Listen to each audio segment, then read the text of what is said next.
What up, guys? Welcome back, everybody. Day 3 of MCHO 2022. Alright, as you guys can hear in the background, we are just getting started with King of the Hill. This is going to be a crazy day. We have a slightly different setup for you guys. Our first bout, it looks like we are doing double chicken and the halberd, or chicken on a stick.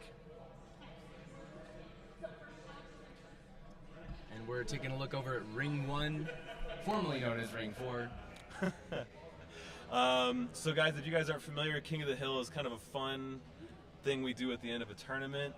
Basically, fencers get to spin a wheel for random weapons. It can be anything from one rubber chicken to two rubber chickens, long sword, I believe other options are a dussack, dual-wielded daggers, and in this case, as I said, you see double chickens and a chicken on a stick, otherwise known as a halberd.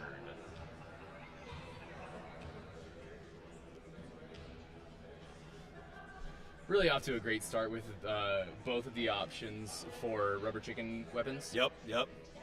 Now, something that defenders are actually going to be really need to be careful about is the halberd, also known as the part of chicken. Part of chicken. Is on a pretty sturdy wooden stick. That is true. Those are meant for practice only and not for sparring, so fencers are going to need to be really careful about putting too much force in. All they need is a touch with that rubber chicken. Yep. If they go diving in with that wooden stick, they are going to get into a lot of trouble. And the fencer who was wielding the halberd, looks like they had great control on that, so well done to them. They did so responsibly.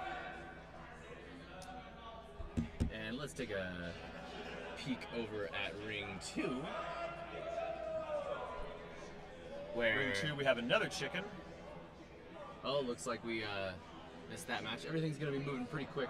Yeah, it's going to be kind of a crazy day, folks, but this is supposed to be a fun, wild day. Everyone's been working really hard this tournament. Everyone's been training for this, and now it's kind of a moment where they just get to have some fun and enjoy their skills.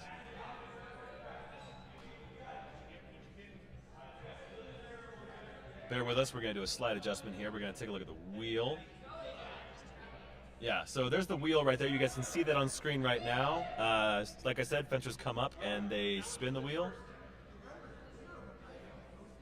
So let's see, what are we going to get?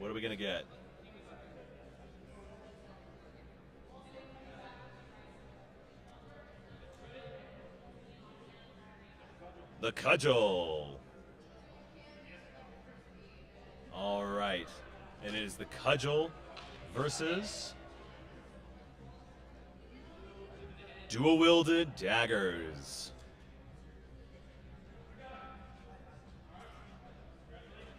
A little more to the right. Bingo. Yeah. All right, guys. So that is dual-wielded cudgels and dual-wielded daggers. Coming into the fight with some attitude. And there's Melissa. Can you move out of the camera? Oh! You are still in frame. Please move. 5 feet to your right.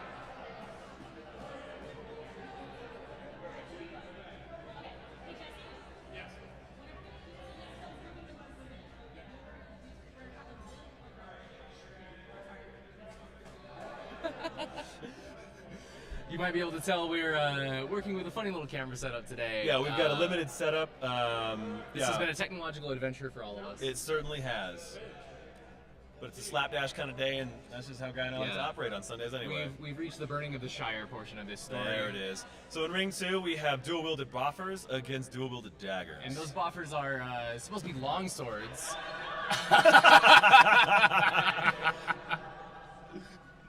As you can tell, this is just a very silly day. We're here to have fun and nothing else. King of the Hill, baby! What up, nerds? It's me, Melissa, ya boy. I'm a little slap happy, but I'm also regular happy because this is fun and everybody looks like they want to have fun. There are no medals for this one, so I'm delighted to see that everybody's here and ready to go after having a really intense day yesterday. Absolutely. And it looks like in our, what are we calling this ring now? Still Ring 2? Ring 2. Yeah, Ring 2 and 4. Looks like we've got So we've got longsword and our halberd. Somebody just Doug Bostic just spun double rubber chicken. Fantastic. I'm absolutely tickled. We're seeing some half sorting here. Good tactic against the fateful rubber chicken. Ooh, there it is.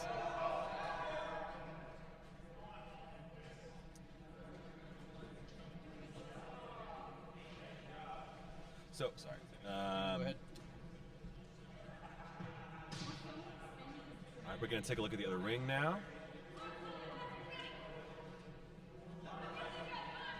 It looks like we have one rubber chicken against the dagger. Ooh.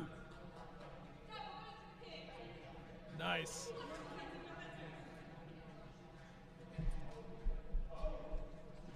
And Guy, correct me if I'm wrong, but the dead king of the former round is the judge of the current round. Is that correct? Yes, yeah. Whoever was most recently king and then unseated has the responsibility of judging the following round. Nice, nice. Also, guys, what up? Monica has just joined us. Hello, Good morning, Monica. good Welcome in, morning. Monica. My foot hurts, so I'm not fencing today. Oh. Well, I mean, I'm sorry for you, but I'm glad you're here. So am I. Longsword is an option. Looks like we have on the right, we've got a rapier versus a rubber chicken and buckle.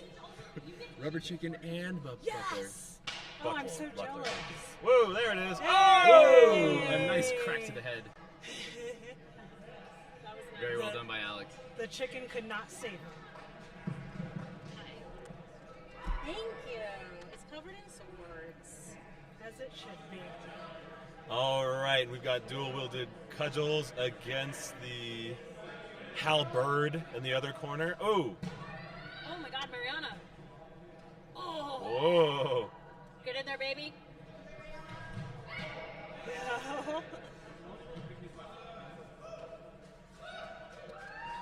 Mariana Leave that. Chickerson. The chicken partisan. What do you think took that match? That was a hard one to tell. I looked like it might have been. I would trust I Doug thought it Bostic's might have been eyes. Mariana. Did you take that Did match? you take that Mariana? match, Mariana? Yes, I won. Yes. The halberd wins again. Yes, the halberd. That was a really interesting parry though, because with the dual cudgels or dual weapons of any kind, that really helps you defend against a pole arm, where you can use one more defensively and Yep. the other one like More once you offensively. get inside the reach Yep. by blocking that pole arm. You get in can that bread inside. basket, and then you can do what you need to do. Exactly. Yep. Let's see. Oh!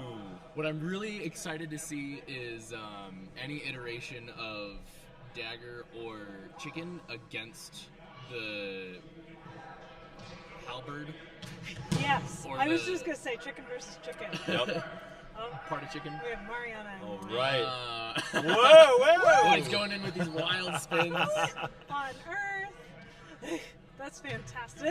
Oh, Mariana got the touch first. Mariana got the touch first. Do not mess with Mariana. And this time around, doubles do go to the king. After blows do not count. That is Okay. true.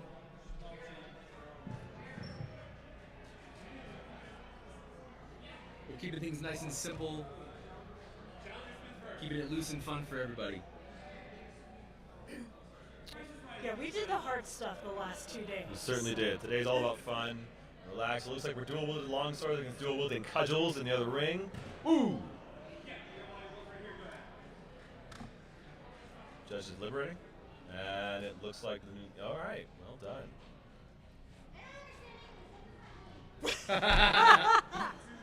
Cudgels. Cudgels. Looks like Mariana just spun the wheel and got cudgels. Yep. And she's going to be going up against rapier, wielded by.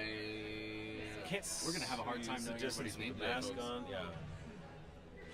We did our best to learn everybody's name in the last 2 days. We all, but, yeah. Oh, well done. We got a lot Wow. of fencers here. Challenger takes the crown on that one. Mariana has been unseated from the hill. All right, and it looks like in our other ring we have Will Wench from Krieg, and he is going to be. I'm cheating because I got to meet him, so I know his name. And it looks like he's going to be going up against Jeremy of DHFA, and Jeremy drew a wild card, so he gets to pick whatever weapon he chooses, and he chooses That's the I'm not good with this. It looks like one half of a pair of scissors. What is that? He guys? told a dusek or a deusac, but some people are uncomfortable saying sack. Okay. Sack? Why on earth would they be uncomfortable saying sack? It is spelled D-U-S-S-A-C-K. Ooh, very nice. Deep lunges. Jeremy's showing off his fancy footwork. There in it his is. Sport fencing. Oh! Yeah. Those who are Goes to Jeremy. comfortable with saber often do pretty well with deusac. Yes. Yep. Very, very similar weapon in the way it's used. Very cuts heavy. And over on this ring, we have JD on the right, who's a old-time ZHFA member. JD. He's been on hiatus for a while, but we're happy to see him We back are here so happy Yes, to we have are. him back. in those fabulous poofy pants. Mm-hmm. I know. It was like those are new for him. When did he get those? I don't know, but I love them. Yeah, styling and profiling. Monica, help yourself to. Thank you. By the way, you're welcome. JD's wife made muffins for everybody today. They are gluten-free cappuccino chocolate chip muffins. I forgot what they were. Tasty is what they are. Tasty is what they are. I should add, you all at home can probably see this. So we're at the CU Wellness Center, and as you can see, there's a second level, and the balcony overlooks the gym that we're in.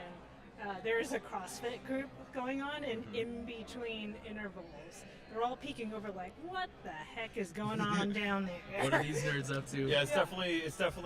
We've had a few spectators all weekend. Really, Yes. I mean, yeah, we've had people kind of peering Yes. over the balcony. You can see it there on the upper right. But this one is definitely drawing the most like curious looks so far. Yeah. Oh yeah. Well, it's an odd day. Ooh, let's take a look at the other ring here real quick. We've got Dusek against dual-wielded longsword. We're doing a reverse grip and a forward grip with Tony Hillerson and JD. Good. Oh, look at that. Nice. Tony Hillerson took that one, and then in the other ring, He even had the underhanded he did. grip. We just missed it, but it looks like Jeremy was dethroned. Oh, maybe not. Maybe Jeremy's back in. Jeremy is still in. And back with the chicken. Still in here. Rubber chicken against longsword, straight up. I would just throw the chicken. He's half swording against the rubber chicken. It's fantastic strategy. Throw the chicken. Ooh. Oh! And that does go to the longsword.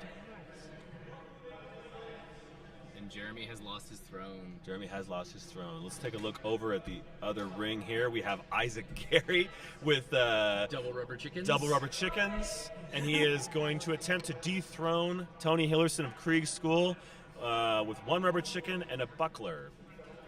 I said buckle earlier. Apologies. Coffee has yet to kick in. That reminds me, I need to refuel. Ooh, I have no feeling.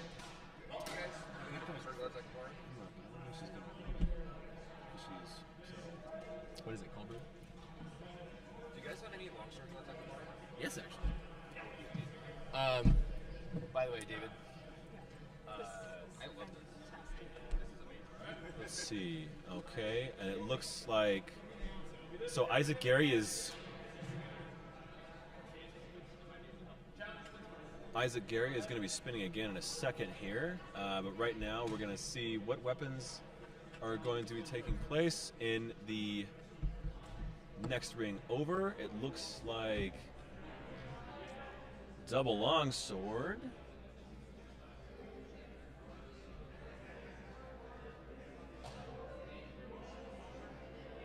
Against single longsword.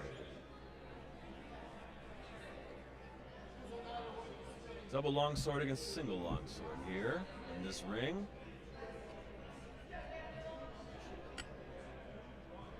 I don't know about you, Dennis, but I'm having a little bit of FOMO.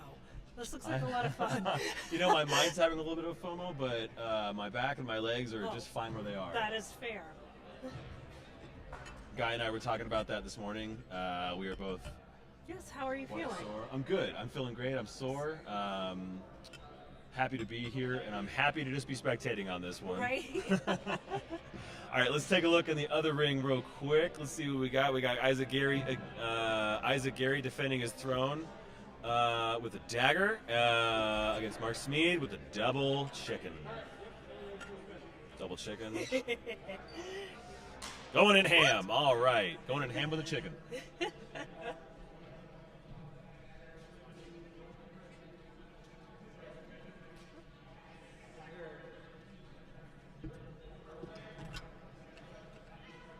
All right, and in the other ring, it looks like we are seeing dagger and we are seeing side sword. This is gonna be a fun little. This is gonna be a fun little intimate bout.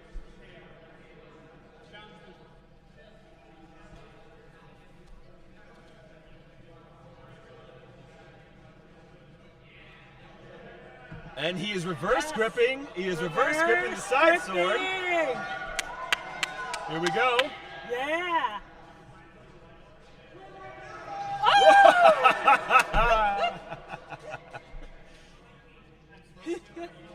Fantastic ploy. Fantastic ploy.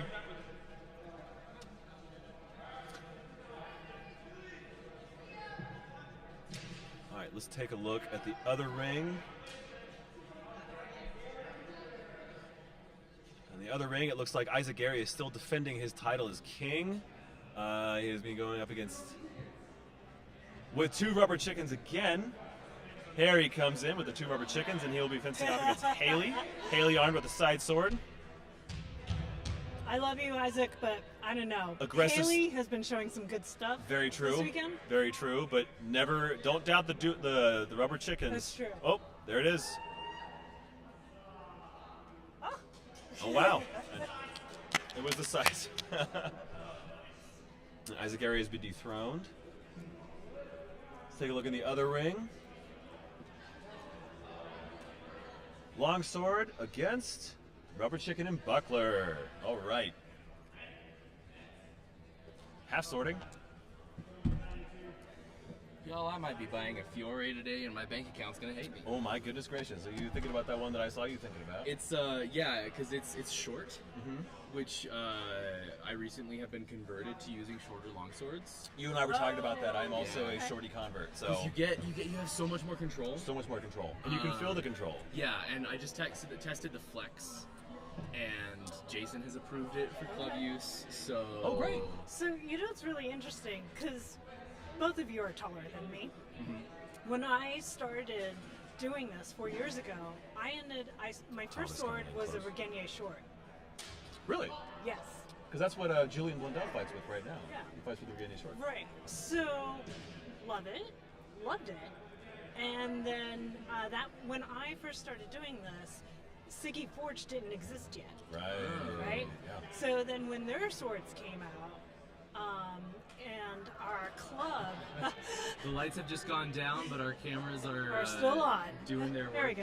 There it is. They're doing some unfortunately, we do not have control over the lights. We are looking at it. We are looking into it. But as far as we know, they're on a timer, and They're on that's the just timer. kind of that. Anyway, sorry. No, that's okay. But at the height of the pandemic, we did a little raffle, and we gave the proceeds for charity. Somebody had donated to our club a Siggy Standard, and so I won it. Oh. And so, Ooh. I went from a 49-inch sword to 51. And so even though I'm 5'3", I like the extra length because that gives me the 1-inch reach that I was lacking. Yeah. And I know that doesn't sound like much. But it makes a huge It makes difference. a big difference. You can feel the reach. I have whiffed more than a few times in transitioning from a standard length to a shorty length. Yes. Because I need to adapt to my size. But I was instructed by multiple coaches at DHFA to try for me, because I do have that little bit of height, Yes. to try a shorter blade and play with that amount of range. Yeah. And I do enjoy the amount of control that it does give me, but I absolutely think that 1 inch does make a difference. Yes.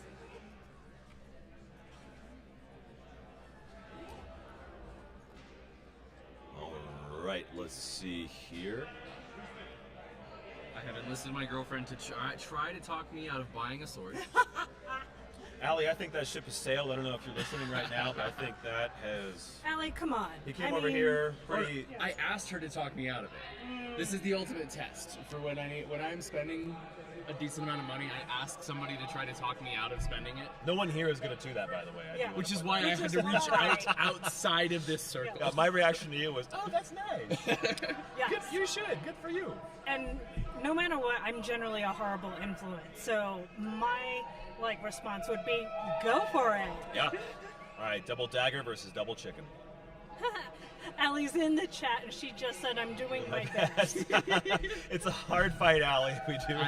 Allie, I'm arguing with you over text, but I do appreciate every attempt to talk me out of buying this. Because if I can't be convinced otherwise, that means it might be a good purchase. We had double dagger and double chicken.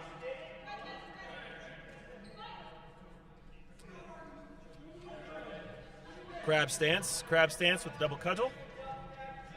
We're seeing dual crab stances. Love it.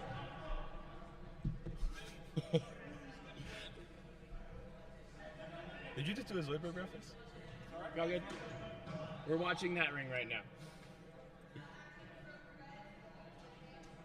You pick his weapon, and then spin again.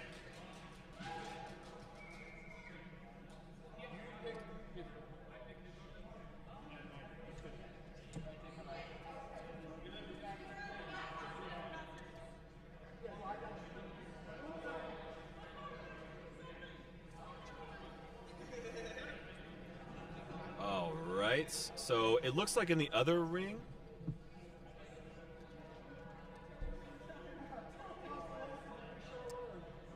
In the other ring are fencers. One of them Gets to choose the weapon, right? drew the wild card option where their opponent chooses their weapon for them. Yes. And Long- he Long chose chicken. he chose for his opponent, who is Zach, the rubber chicken and buckler. Rubber chicken and buckler, which I felt that's yeah. Zach, that's well within Zach's realm. Oh, but he did choose. He did get the halberd.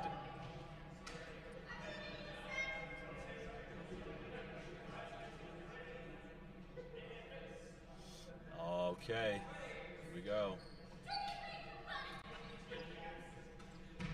Ooh!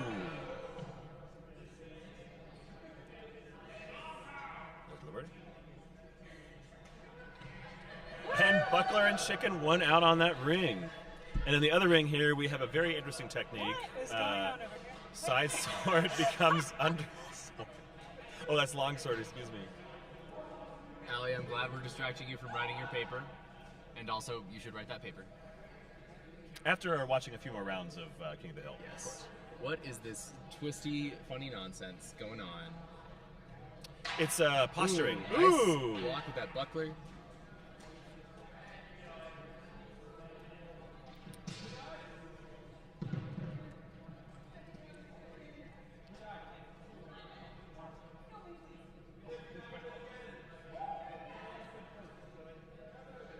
I can't read that. Who wrote these? And over here we have Sorry, Kara, but double cudgel against double dagger. A lot of dual wielding going A on lot today. of dual wielding today.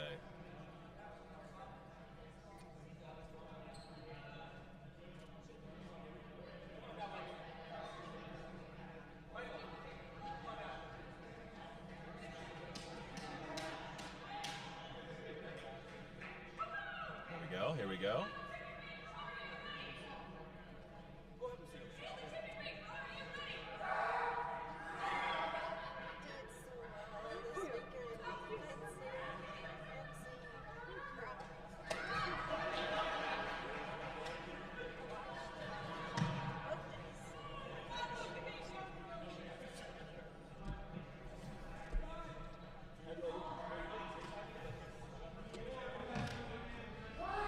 There we go. There's the attack.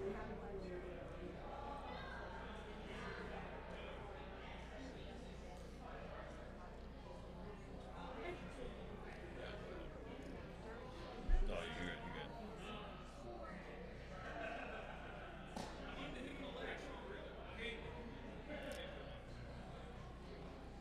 Okay, let's take a look at our other screen here. It looks like Thomas of AHFA is still the king. And he is choosing the halberd. You got a wild card on that one, so he's choosing the halberd, and he's going up against, oh, yet again, this is Chicken and Buckler.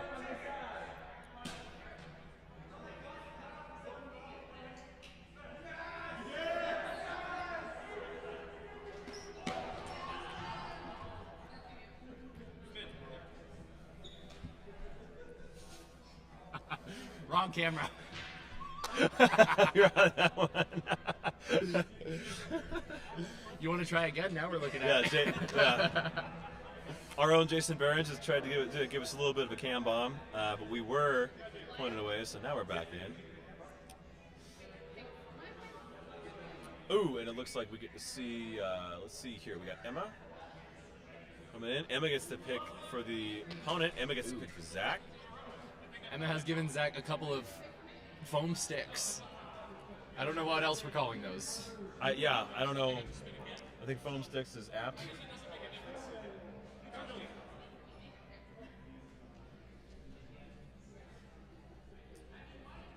Zach is not picking. Let's see what it's going to be. We're going to transition over because I do want to see this Lloyd on Thomas action. Ooh, yeah. If Double anybody cut, can make it chicken. happen with the rubber chickens, it's Lloyd. It's going to be Lloyd. Yep. See him get in. Close that distance like nobody. He's got that agility to get in there quick. Putting Thomas in a corner. Thomas is going big. A good sign against Predators. Oh, I think Thomas got that I first. think you're right. Yep, Judge Thomas agrees. keeps the hill. Judge agrees. All right. All right, and it looks like we have Emma dual-wielding longswords against foam sticks that are sometimes used to bring in planes on traffic controlways. All right. Speaking of airplanes, Liam giving us a shout out on the chat from an airplane. Miss you, buddy. Wish you were here today. Liam, are you on the airplane? Did you pay $8 for Wi-Fi to watch us? I don't blame you. I'm afraid I'm going to waste your money. It's more worth it than a blue check mark on Twitter. That's very true.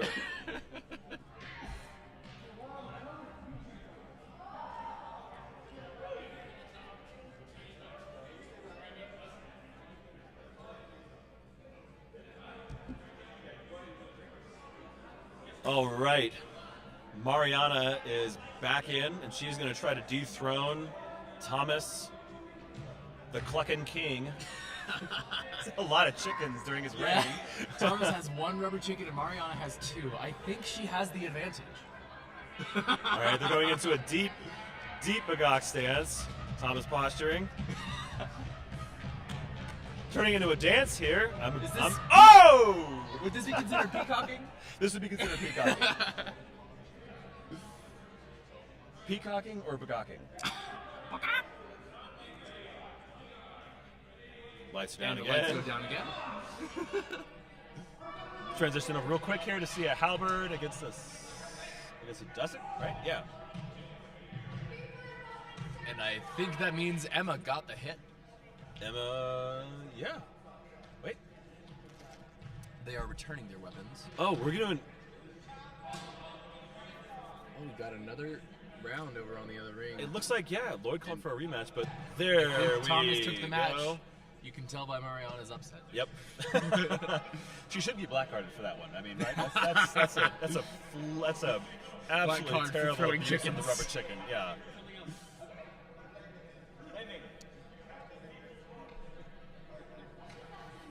Let's go.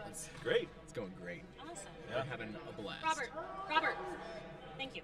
Dr. Robert. The nice thing. Hi again, it's Melissa. The nice thing about calling up everybody for several hours is that you know everybody's name by the end of the tournament. It's great.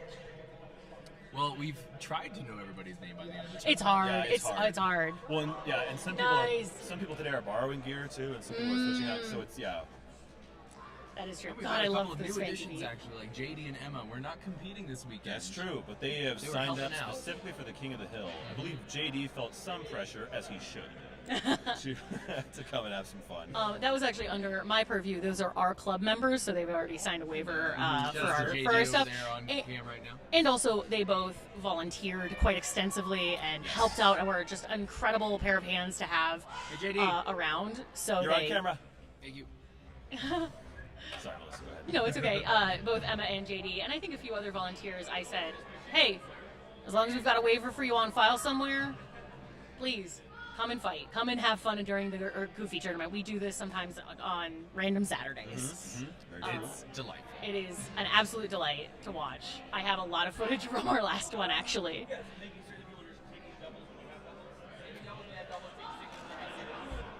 Ooh, dethroned by the halberd. I think that my title of the Chickastan has been dethroned as well. The halberd is so catchy, but you really have to put the emphasis on You the really have to bird. put the emphasis You on know, Halberd. Yeah. You're moving the accent Observe from my pun. halberd to Yeah. halberd. It's Also, fabulous. also, shout out, I got to give copyright claim. That technically belongs to Emma. Yes. Yeah, Emma did originate that. Emma did originate that. And Thomas we are letting her fence as compensation. Yes, exactly. Joe, Joe. You're good. You Okay, were you're good. just in favor for a second. Thomas is still the Chicken King. yeah, The Clucking and King. JD, who is actually Reverse quite good gripping with a rapier. side He's sword. gripping a side sword. He's reverse gripping a side sword. Fucking lunatic. I think he got the That might be. That Is was that a it? double. Is that it? Doubles go to the king. Doubles go to the king. Ah. Doubles go to the king. It's too bad. All right, this corner. Six Emperor Tyrannus. Six separate. That's the opposite of what that means. Ooh. All right, I gotta run away, but I'm sure I'll come back and stop in. Thank you, everybody who's watching. Thank you, everybody who's commenting. Thank you so much for everybody who's participating, volunteering. And thank you to you, Melissa, for helping put this whole damn thing together. And honestly, Rose, keeping you us- beat me to it. I was gonna thank you. No, I'm gonna thank you. Thank you. Thank you. Melissa. Rude, Melissa. rude, rude. All of you. Thank you. That was Kara who just leaned in and told us all to be thanked. Yeah, everyone needs thank off. Everyone needs to be grateful. Everyone needs to be grateful. Damn it. Go thank yourself. I'm sorry, I'm sure my laugh blows out the mic. In fact, I know it does because it's done it before. The best thing to blow out a mic is laughter, in my opinion. Yeah. As a producer of a podcast, Wholeheartedly agree. I can tell you that if the audio is going to clip, Yeah, it might I'm be. happiest if it's laughter. Yeah. I agree. You know, it's stupid. I was watching some of the live stream from Friday this morning while I was getting ready, and I could hear my own laugh, and I was like, oh no. That's what I sound like all the time. I'm so obnoxious and loud. I'm No, never it's a going good to laugh. do anything about it. I'm No. definitely going to keep it up. Laughter. I don't think there's a bad laugh out there. My laugh comes in one volume, and it's a venti. That's good. It's a Vinci. What was the other thing I was going to Venti say? laugh. Yeah, venti laugh. Vinci laugh. Light on the ice. I would like to acknowledge how much work that this live stream has done. I know because I was on at least some of those meetings, but not all of them. You were on the most important one, which was the one where we figured it out. Before we started. But like I know how much work this was for you, Guy, and for you, Dennis, and also for Liam, who isn't here right But now. he's on the chat. Oh, he's on the chat. Hey, Liam. Yeah. Hi, Liam. We love you, Liam. Like it was, and Eric Musgrove as well did a Yes. ton of work, Yes. and also Eric Musgrove is like really up there as MVP of all of this because like he not only helped out with the stream, did logistics for the stream on how we could get all 4 cameras set up and streaming at the same time. He also understood our tournament software better than I did, and helped me figure it out so we could fix things on Friday. And it was Eric Musgrove, absolutely indispensable. Liam, amazing. We miss him desperately, and he, I think his persistence with wanting to do the stream is what made the stream happen. It made the stream so magnetic I would agree. for everybody else. Absolutely. Absolutely. And Guy, you are amazing and charismatic, and how you've been like on mic the entire I saw this morning you would go fence and then come back and sit down, and then go fence and then come back and sit down. What, do you want me Yep, to give yep. you like some honey for your throat or something? You're gonna need it at the end of that. Last Yeah. night, my throat was really hurting. Today it's fine, but that's because I had like 3 cough drops when I got home to lubricate things up. Hey, Isaac. Isaac, can you just move a little bit? Thank you. Thanks. And Dennis, you're fucking human. Like, That hit goes to Trevor. Trevor. Honestly, I was just supplemental on this. These guys did a lot of the work, and I was just trying to fill in the gaps where I could. but the gaps are where the problems happen, and like I feel like this has happened. Like, I have not had to worry about y'all for 1 second, and it has been absolutely wonderful. That was our biggest goal. No, you have to worry about me instead. Yeah, no, I worry about you all the time. You just met me and you're already filled with worry. But it's a worry of love. I'm already full of anxiety and coffee. It's Are fine. you mom? Like, are you? Absolutely not. I am daddy, please. Melissa's daddy. I I'm accept daddy. I accept daddy only. There's only very few people in my life that I'm going to call daddy, and unfortunately, you're not one of them. I also take father. I'll call you father. Father. You can have father. Flawless. No, Kara. I am your father. That is a joke that Maggie started because somebody called me Sword Mom because I was fixing their gear before they went to go spar, and I was like, "Ugh, I'm not a mom. Ugh, not a mom." And Maggie said, "Daddy." Daddy. And Are we? Is that where the "Stab Me, Daddy" sticker idea came I think from? so. Is Yes, that- it's okay. me. Oh my God, I think we just missed I saw it happen. Trevor and Isaac, clubmates from Denver, doing a truly fabulous rubber chicken versus side sword bout, and Trevor with the chickens staying in. And now Trevor is spinning the wheel. See what he's Getting gonna an get. extra spin. It's chicken and buckler. Chicken and buckler. Chicken and buckler. That Honestly, sounds like if a I'm really gonna good get- sandwich. Chicken and buckler. I am gonna get So that. what would the chicken? What would be on that sandwich? Chicken and buckler. It'd be like a fried chicken sandwich on like a biscuit, but the biscuit has to be shaped like a buckler. There would probably be like a fancy like medieval mustard on it, See, and I maybe was like picturing- an esoteric green. I was picturing like a pretzel hoagie. Ooh. No, see, what I'm I was thinking like like maybe sorrel or some other kind of like, or amaranth, something like very medieval. What I'm thinking about that? Put it on a biscuit. Put goat cheese on it. Ooh, Kevin Tang with the double chicken against Fried Sounds chicken, Trevor's goat cheese, windmilling goat cheese double and a lunch. I'm biscuit. loving all the unhinged. Nice! Coming in with a double thrust. Trevor! Well, I know that Trevor's an inhuman fencer, but it's so offensive to watch him. When he gets two It's deeply hurtful to it's me deeply to upsetting. watch that he's good at everything. He doesn't have the decency to be bad at anything. I think he needs to be destroyed. Trevor's a menace, Well, the and good news he about- can't even hear me. He's 6 feet away from me. Hey Haley, what is your mask from? I Nice. thought so. I was right. Haley's answer there was her mask is from Naruto. It is Haku. I've never watched Naruto. I escaped being a weeb very narrowly. I saw most of the first season when it was airing on Toonami Nice. when I was a kid. Nice. And that's it. And I'm kind of happy to keep it that way. Nice. All right. So Okay, it's not it too is late to Dustin make the a weeb. Buckler against the Halberd. You guys are lovely and are a wonderful time. Ooh, love you, Please Melissa. let me know if you guys need anything at all. Got will. it. I'm gonna go gear up and run that skills course. Heck Alright, yeah! Got Tyler Jaquetta on the left. And that is Robert Plans. I know his name. Placencia? Valencia. Placencia. I'm not calling you daddy. The only person I call daddy is my girlfriend. Looks like Tyler got in there with a sweep. That man knows how to use big long weapons. He taught me how to use a great sword. Yep. I'm still not good at it because I haven't practiced, but he taught me. And they're going. And it's nap time. Now, Pull the lever, Kronk! I have just checked my monthly budget, and I think I can afford that sword. I'm gonna go swing it around a bit and see how I feel. Yeah. Let me know you like it. I will. Let's take a scoot over here. Okay, yeah, take a scoot right on over. Let's see here. Let's go ahead and take a look at the other ring. Oh, you're in charge now? I just got here, man. Come on. We've got. Oh, you guys are taking over? All right, guys. Coming in is Aaron Carnuta. I'm going to exit. Is Aaron Carnuta and Brad Smith? Our stream is being Good hijacked. Help us, morning, everybody. ladies and gentlemen. Welcome to the morning show. I am your host, Hummingbird Johnson, and with me here is Grass. Now, what's going on here, Grass? Just hit that transition button when you want to switch between these two. This one's the current live one. That one. Hey, I'm letting you know so you can run the stream, Aaron. no, my name is Hummingbird Johnson. All right, friends, at home, we're going to try to watch both matches simultaneously. So if you are prone to motion sickness, Look away now, please.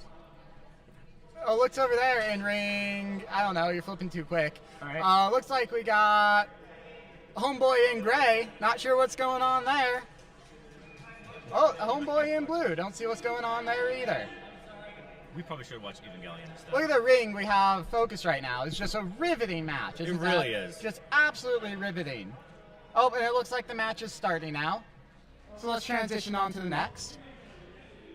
Oh, yet again, riveting. Look at the action here. Look at how amazing that The skill. distance and the timing.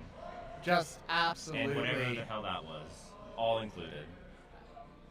It's beautiful, Brad. Grass. Beautiful. Grass. Grass. Thank you. Beautiful grass. I Beautiful. don't remember your name. We're sponsored today by Frosted Mother's Cookies. How do you get... and other various liquids. At your local 7-Eleven and select Walgreens. Do you like these? Oh, you're gonna like them. They're the best.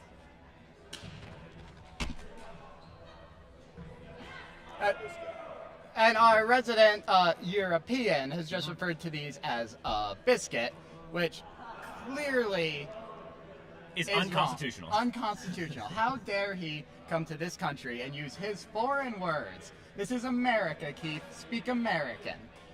Correct. If you put any Keith, extra Keith, vowels will you in come color, in here, come I'm in gonna here. beat your ass, okay? Howdy, Colin. So with us here is Keith Cotter Riley. Keith, how many fingers am I holding up? 3. Thank you very much. Incorrect. Move along. It was a tough test, but you gotta make those. Tough You gotta make call. those.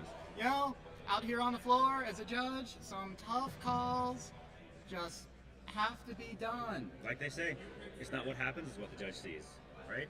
What? That's what the judge wants to see. I saw some pretty tough calls had to be made yesterday.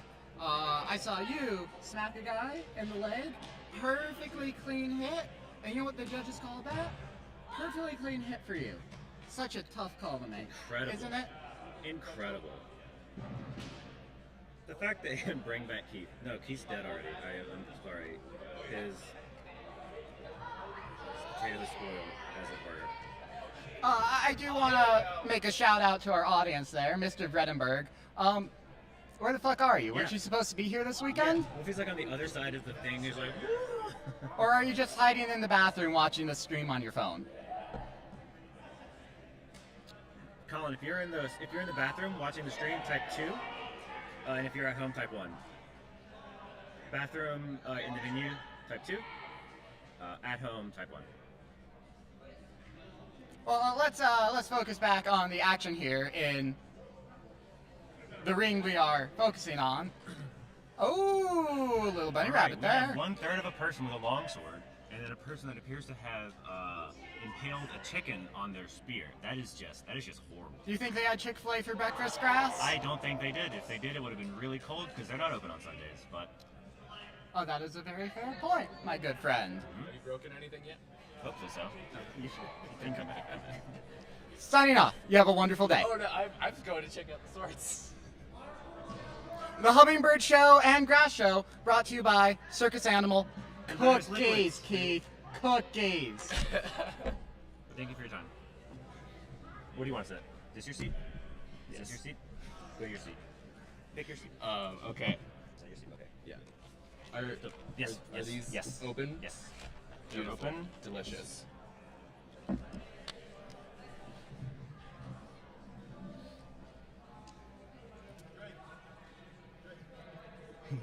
Thank you, Mr. Collin. You are a good boy, and I love you very much. If anyone else in the chat says that I did a good job, I will say that I love you very much, and you can be a good boy or girl, or really anything that you want to be.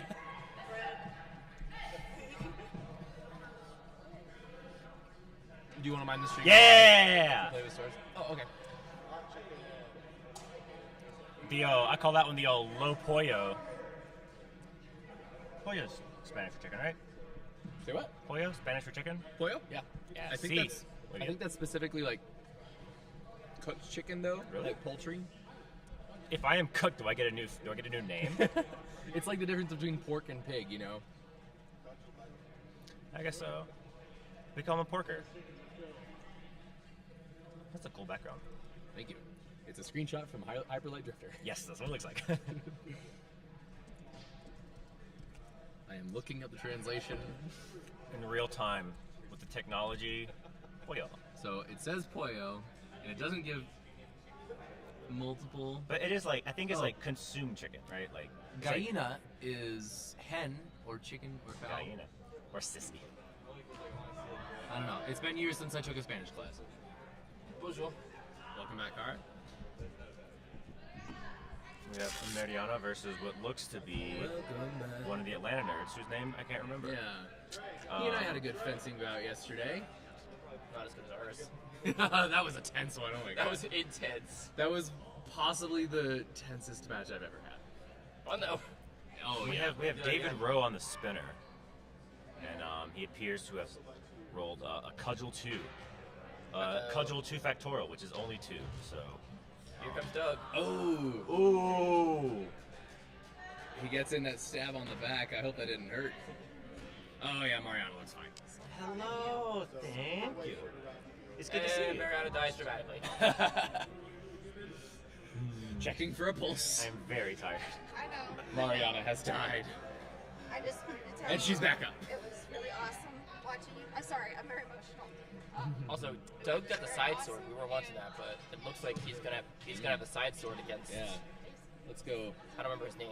take a peek over at the other screen once I am not looking at the desk cam. Say hi to Kara.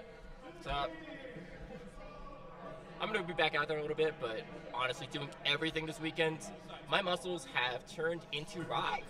Same. I That is am because part of the of all reason of why that. I am sitting here and not out there. All right, guys.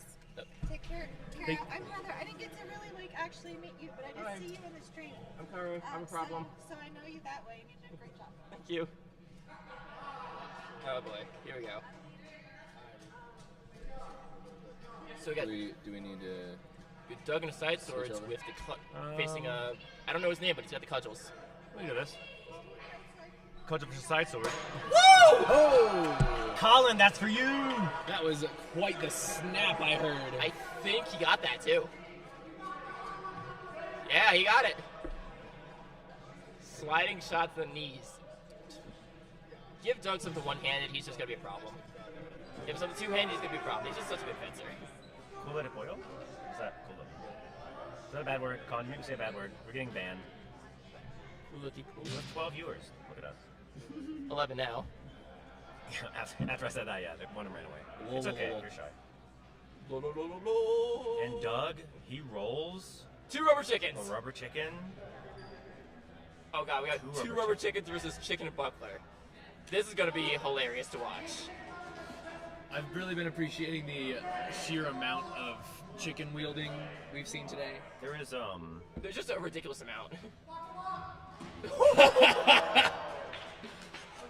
A brave leap. see, chickens can actually fly in short bursts. Did you know that? I did know that actually. I did. I forgot it, but But now I you did remember it again. I guess Those you could say. neurons in your brain, they got to be the center of attention again. I guess you could say he flew the coop. And we just swung over to ring 2 for a second to see the king keep their seat. And right now we got no action on either side. Doug's rolling his. He gets. But Doug and a long JD sword. are currently spinning the wheel. Hey, lights out again.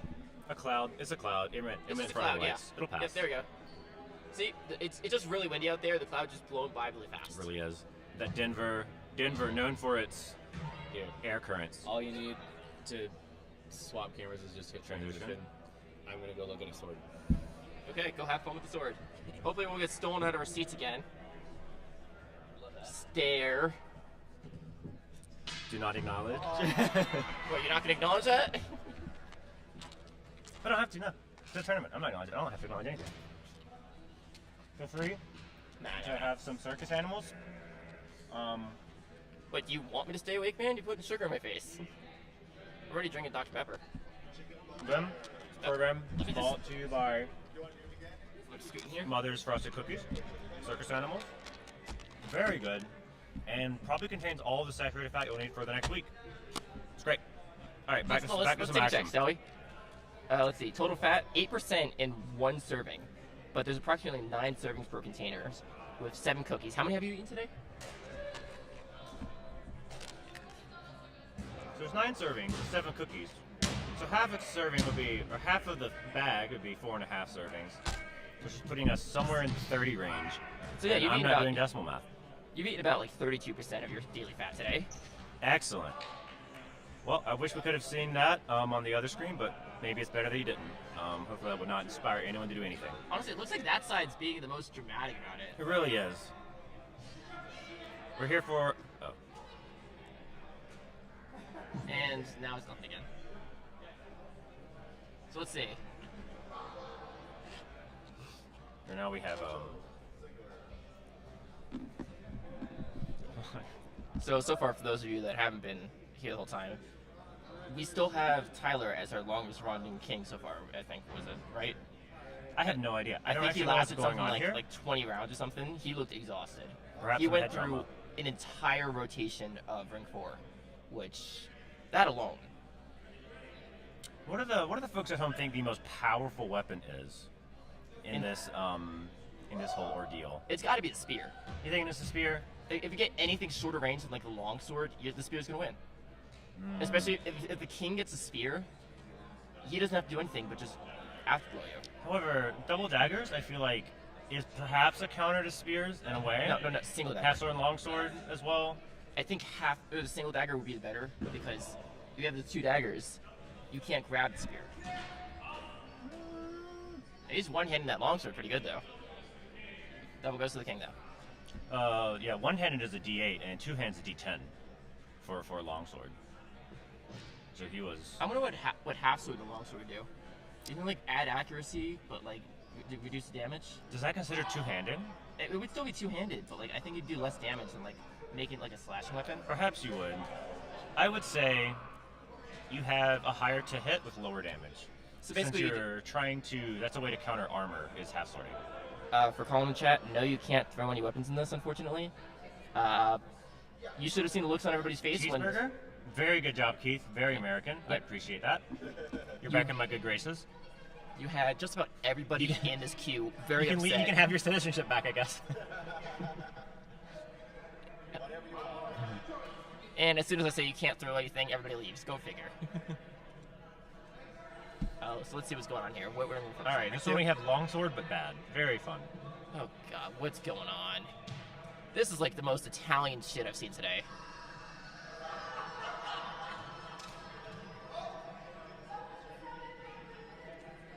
I don't.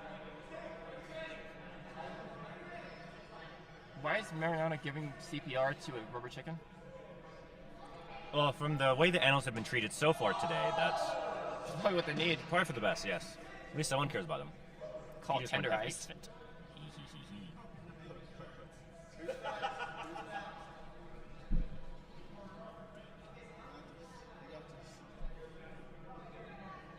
We just watch the wheel. How cool would this be? Let's look at the wheel for a second. That's not the wheel. That's not the wheel at all. Nope, the wheel's ring 2.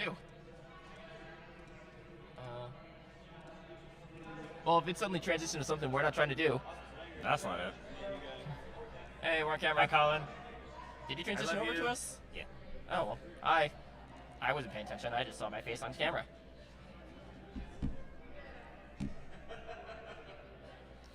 We have, is this double chicken versus double dagger? Oh, I hope no, so. No, it's the chicken and buckler. Chicken and buckler versus double dagger. I would say is superior. I think the buckler is the best weapon. Actually, I had a very fun discussion the other day. That I believe a buckler and a spear are pretty much the exact same weapon, except one of them is a very long, skinny cylinder. One of them is a very flat, large diameter cylinder. And I know what you mean, but that why? Sabers are curved blades. No. Right. So you could have a spear if the blade is long enough. There's a ratio of hilt to handle that would be a hilt to blade, which would make it a sword versus a spear. So, with that logic, since a buckler could also be a sword, and because it is curved, a buckler is actually a form of saber. So for all of you at home, there's a free history lesson for you. Yeah, I need to know, like, did you come up with this all last night? No. I have been developing this for some time, unfortunately. Okay, so first off, I hate everything you just said. And I hate it more that I can't really disagree with it. Yeah, if I knew how this computer worked, I'd pull up Paint and I draw it for you. But honestly, we could probably just go to like screen capture. I can set it up real quick. It's OBS, but I'm not gonna mess with anything here because this isn't Fair my enough. computer, That is and true. I don't want to get in trouble. very good point. No. Here's what we're gonna do. Right. I'm gonna pull up my notes on my phone. Okay. I want you to draw it, and we'll show it on the webcam. Very good. Here you go. So We're gonna dox Kara, guys. It's gonna be great. yeah, well, I mean, come on, I've already been doxxed. Yeah, my first and last name being called out across this entire tournament. Y'all know I'm from Florida. Do you How use your hard real could it be? name? I use a fake name.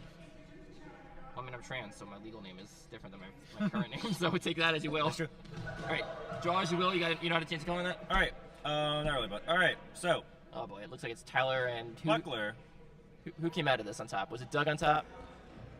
I'm gonna switch it over to Rainbow real quick. Go for it. There we go. The mouse on the other side, so there's that. So this is gonna be a good one to watch, I think, because whatever's going on, it's just fun. Okay. Well, this is very good. I have drawn some penises. It seems. Please don't So, use my phone a to show the buckler, stream you see, a penises. buckler is, especially if you have like a targe with like the spike in the middle, right? It's like a very short spear that you grab like the bottom of and use like that, right? Because you thrust as a buckler punch, right? But for a spear, it's actually a very long buckler with just not actually much protective, He drew penises on stream. not enough protective equipment like how buckler has. Like, And because come on in. of that, Join the penis chat. I can't believe I just said that. because of that, What are you doing which brings to us to our the next stream? one. I'm He's enlightening them. He's drawing penises. Nope. So He thinks spears are bucklers. the next ones, spears are bucklers. I think the hot take is that bucklers are a type of saber. So But is the buckler sharp? Have you ever seen a sharp buckler? yes, I've seen plenty of sharp bucklers. Unfortunately, Why? Who does that? Like, well, you have the does- buckler. Well, because like you have the buckler get hits on the side, and you have the burrs, right, Colin? Colin, back me up on this. Oh, well, that doesn't count as like sharpening a buckler. If you're sharpening a buckler, We're gonna go to action. Oh, thank God we actually didn't transition.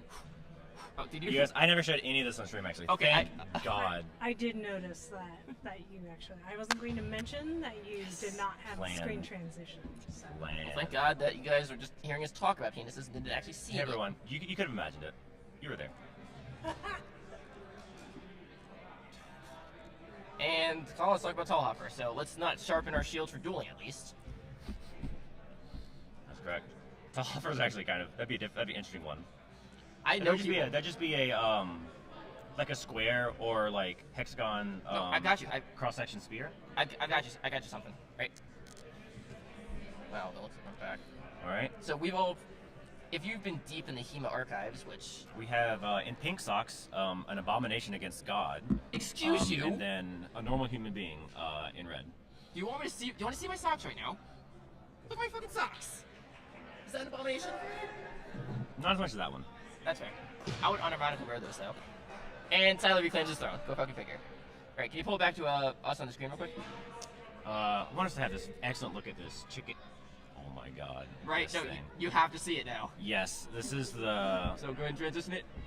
This is the kind of spears that he wants to do, I guess. that's actually some good shit. I can't fucking get it That is some straight. good shit we right go. there. Of course, I can't do anything straight, but I we're really on there. think you should have like spears that have like handguards. Remember this though. I mean, that's just a shield at that point. Like, it has the handguards in there. What if you had a shield with a gun in it? How cool would that be? They've made those. Yeah. The punch bucklers. The punch bucklers? No, they used them. Okay, so in like Vietnam, or whatever, right? When the CBs were clearing out areas in the in like their LZs or whatever with the ground pushy things. What are they called? Shovels.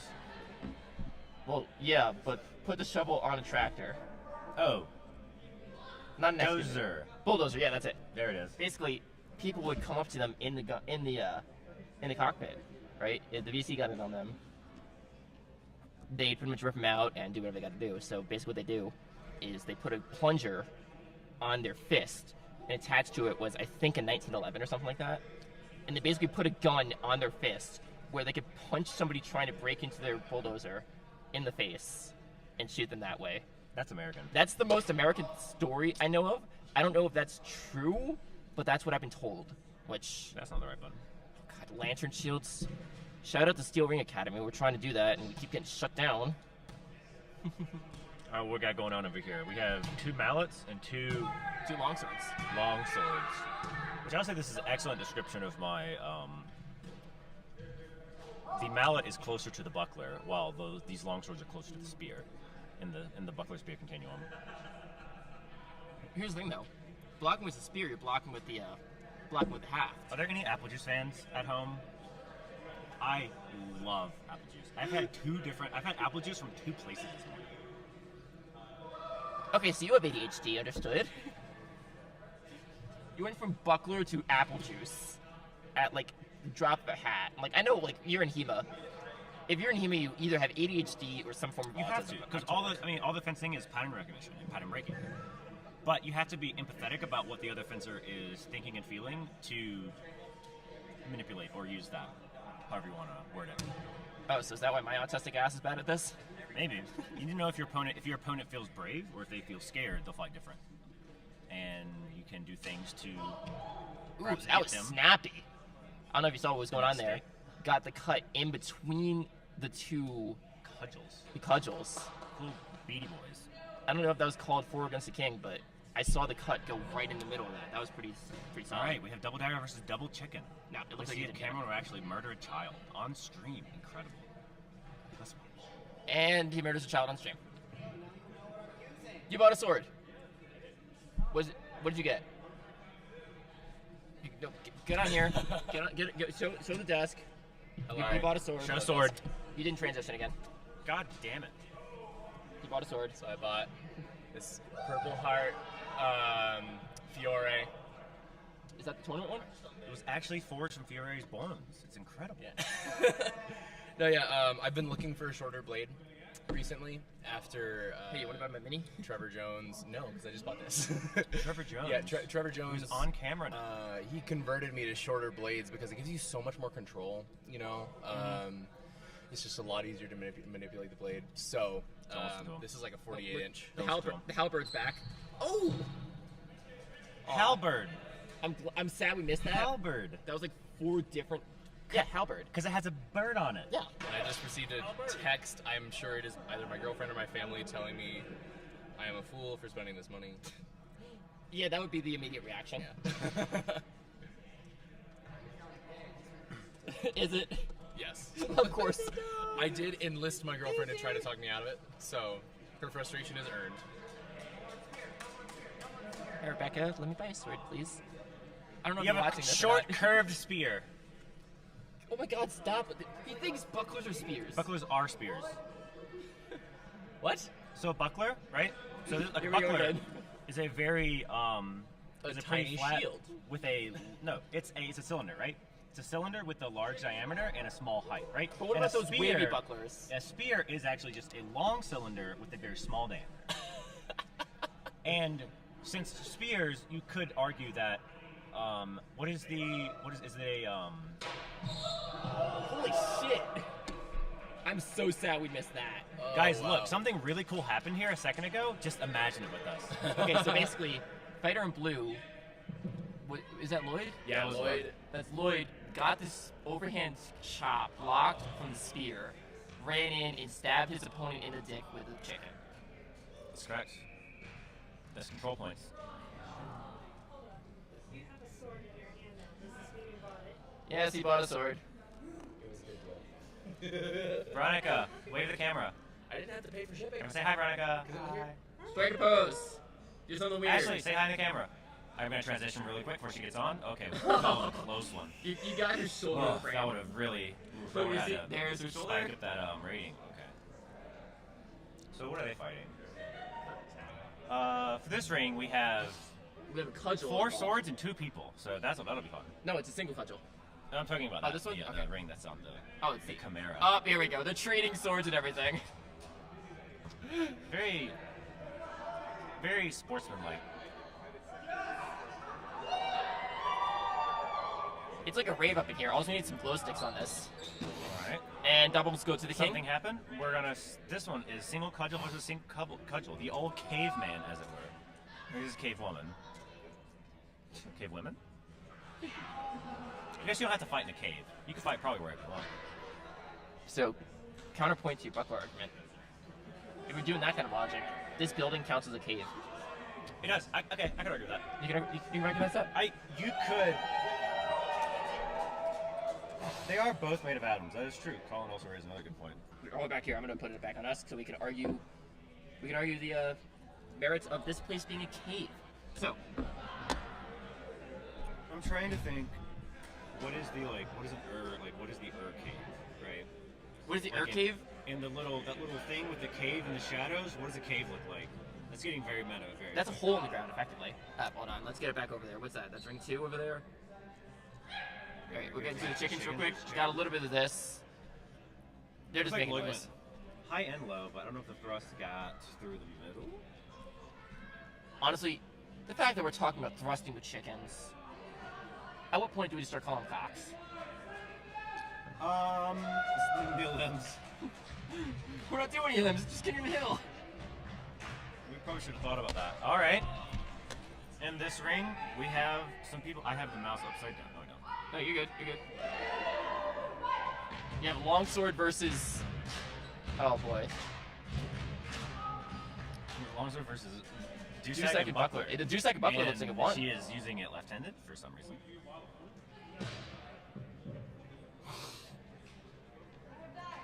Do you know Warhammer stuff? If you were in Warhammer and you had a gun and a sword, which hand would your gun be in and which hand would your sword be in? I think left-handed for the sword. You think so? Right-handed for the gun? Well, because I can fight lefty with a sword. Okay. My teacher back in Florida is left-handed, so I kind of copied some of his stuff. And I can figure out the techniques. It's a little awkward, but I can figure it out. With a gun, I've only shot lefty once, and that was because I broke my hand. So it was easier just for me to say, okay, I'll put the gun on my cast and just let it go. That's good. Yeah. I can see that. But not really cast. It's more like I broke it and I wrapped it in the bandages, so I called it a cast, but it was really just a bunch of bandages wrapped up. Because fencers taking care of their bodies, who does that?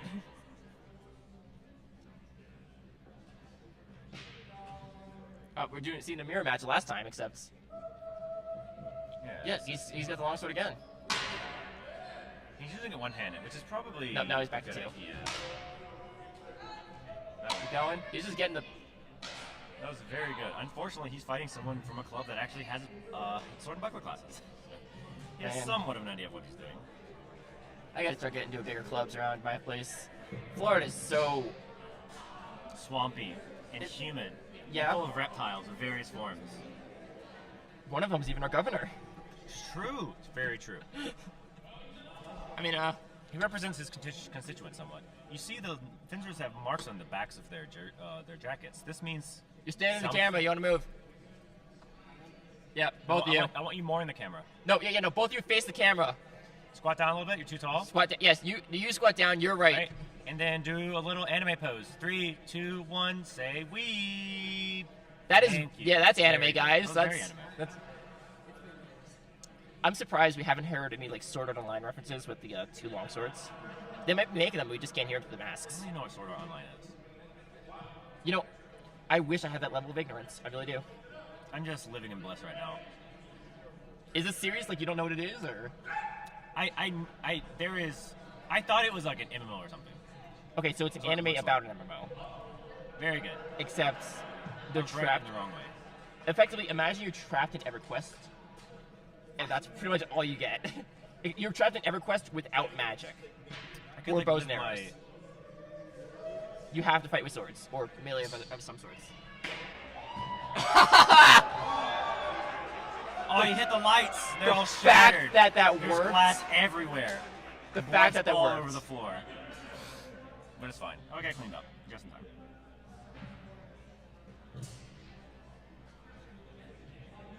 All right, so what do you think about getting the obstacle course down later today? Do you think we'll be able to do that? Probably not, right? I don't know. Is it even there still? Yeah, the obstacle course is still there. We're gonna do it a couple rounds tonight. Okay. Everyone open sparring after all this, I know of. I'm not sure if I'm gonna be open sparring. I have all my like undergear, and all my gear's here, but your boy is tired. He's a sleepy boy. Yeah, Mariana. Mariana, pose for the Colin camera. said, guess what? Colla de pollo. Culo de pollo. That's what Colin said. What does that mean? The long chicken. That's what the. Never mind. I don't We're not think gonna go to that joke. I don't. Is it pollo? Pollo.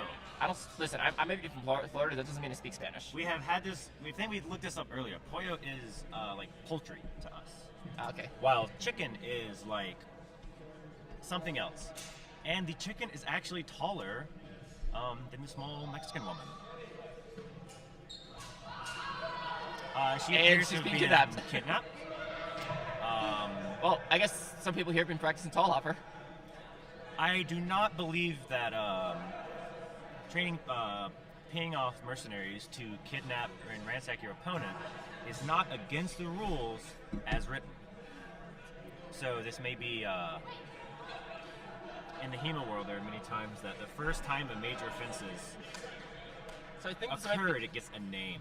I think this might be a yellow card, but I'm not sure what's going on with it. I have not listened to Yellow Card in so long. I used to listen to them all the time. Oh shit! There was a murder right there, but you missed it. So we're back to Petit Pollo versus a Dusac. There we go.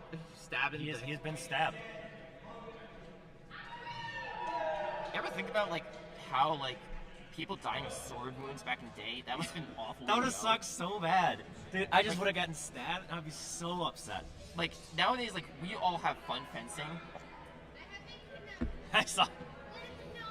And we We got that on stream even. we said kidnapping your opponent and ransacking like their village is not technically disallowed in the rules. Yeah. So this We have may very be few a rules for discussion. this, So, kind of fun. explain to us real quick.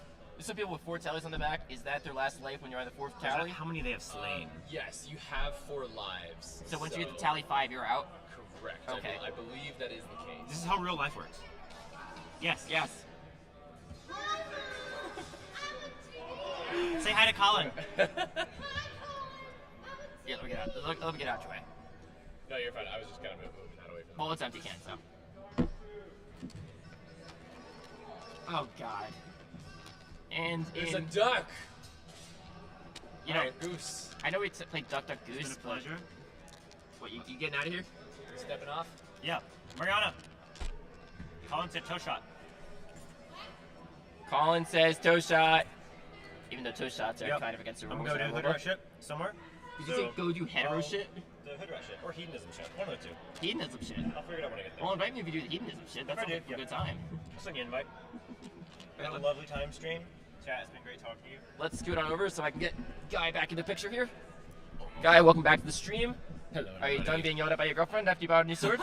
She did not yell at me. No, she just stared disapprovingly? A little bit. A little bit? I did ask her to fight me on it. So she is just doing exactly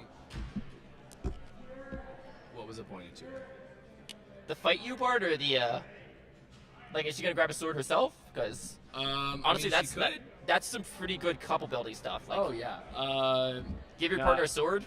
That's what I did. My girlfriend She was going to DHFA for a while until she moved to DC, and we're hoping next year that she and I can start going to one of the clubs out there together. I hear the DC clubs are actually pretty solid. Yeah, so I've heard. Tyler Jaquetta, who you might be able to see waiting in line in blue on the left side of the screen there, way off in the distance. Well, which one is the way off in the blue? 'Cause, like, there's 3 different people in blue. Well, he's All the way back? yeah. Okay. But he has. Yeah, you were said right in many front a of good thing about the folks in DC. Looks like we got Mariana up against. Do you know who this fencer is in the white? I have no idea. I've pretty much been going by the queen versus the peasant. Or if I actually know them, then I use a name. And it doesn't ring out. I'm loving all these leaps we're seeing today. Everybody's here to Just send it. mess around. Absolutely send it. So, funny story. The girl coming up in the rainbow pants, I pretty much said, no, you're sitting here, you look bored. I'm putting you in this tournament whether you like it or not. I gave her my pants. She's borrowing like 3 different people's gear. Oh, that's amazing. And she's just here to get bonked with the chicken, I guess. I kind of want her to... Hi. Hello, I am back. Yes. So, I was asking you earlier, is there any plans to get the obstacle course on stream? No. No? Yeah, unfortunately. We would really love it if we could, but our live stream setup is kind of locked down to one location. Immobile, pretty much. Yeah. I mean, we could always turn it, like, pulling the cammers underneath, you know, lift this barrier up a little bit. See what we can do? Yeah, at this point, It'd be too much work. Yeah. We've been putting a lot into this live stream, shackled as it is, and today we want to keep it simple, easy. Okay, so you gotta get wild card opponent because you'll take his weapon.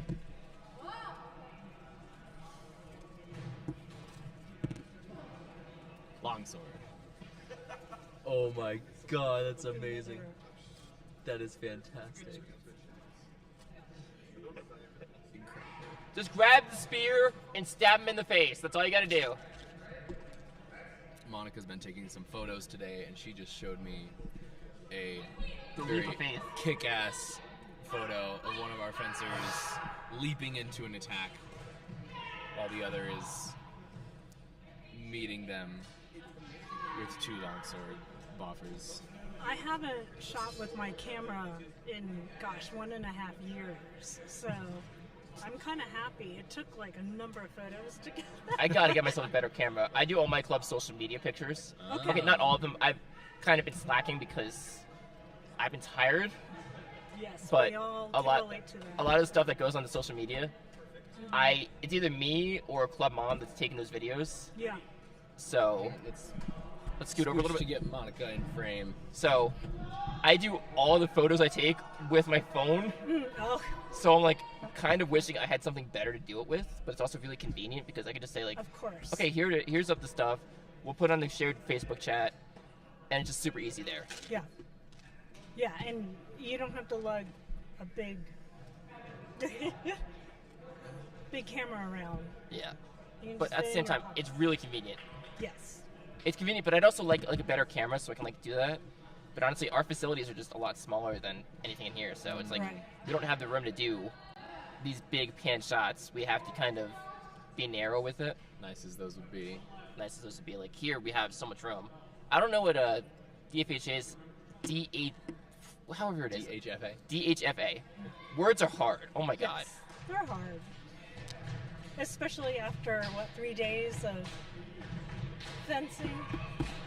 My brain is pretty much exclusively on how do I keep myself going long enough to get on a plane tomorrow.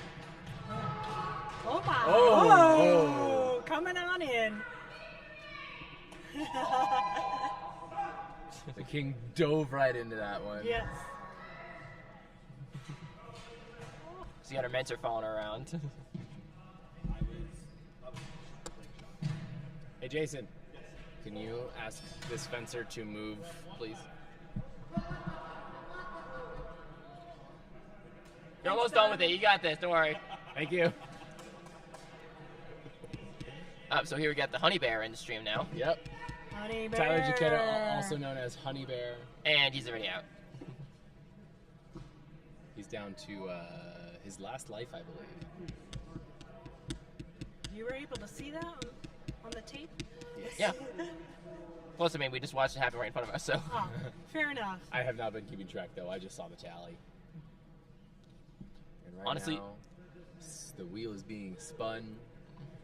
The wheel fencer's in the fate's being gym keeps determined. on turning. Remind me, total number of lives is 5? Is that correct? 4. 4.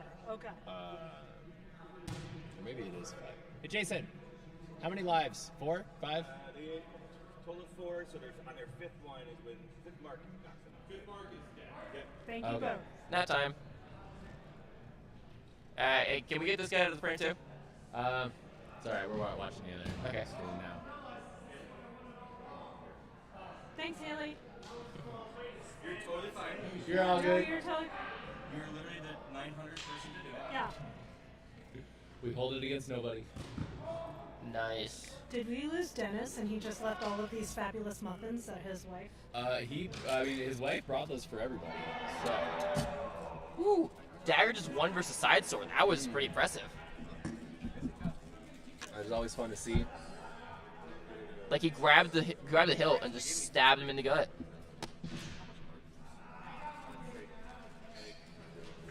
If they're expensive, I'll take some. They're the magnetic ones. I don't even know what they are. I just. She's gonna be a big man someday. You got blood on your face. Big disgrace, kicking your can all over the place, singing with. Actually, I don't think we can sing that. We might get copyright strike for that. Oopsies. Warner Bros. If we is sing very poorly enough, the YouTube algorithm won't pick it up. It was a parody. swinging your chicken all over. Come on, the Allie. place, singing, we will cluck you. Ooh. Looks like King with the Deusac. Oh, that hit. Keeping their place on the hill. The king takes it with chicken and buckler. Yeah. So, now that he's talking about it, I can see where he thinks a buckler and a spear are the same thing. I mean, I understand what he's thinking. This is, but this is like entirely a rhetorical exercise. Yeah, Because I see what he's- functionally, a buckler is a tiny shield. I see what he's thinking. I don't agree with it, but I can see where he's coming from. Counterpoint to that, though, swords are just really elongated cylinders. Sort of, I guess. They're also very flat. Well, yeah, but Not much of a cylinder. cylinders can be flattened. But then are they really cylinders anymore? Oblique cylinders. The cylinder have to be round. That is always how I imagine a cylinder, but I did not do great in geometry class. Like, I can start calling things like an oblate spheroid, maybe. Does that help? Look at you. Oblique spheroid. Well, that's a correct term for the Earth.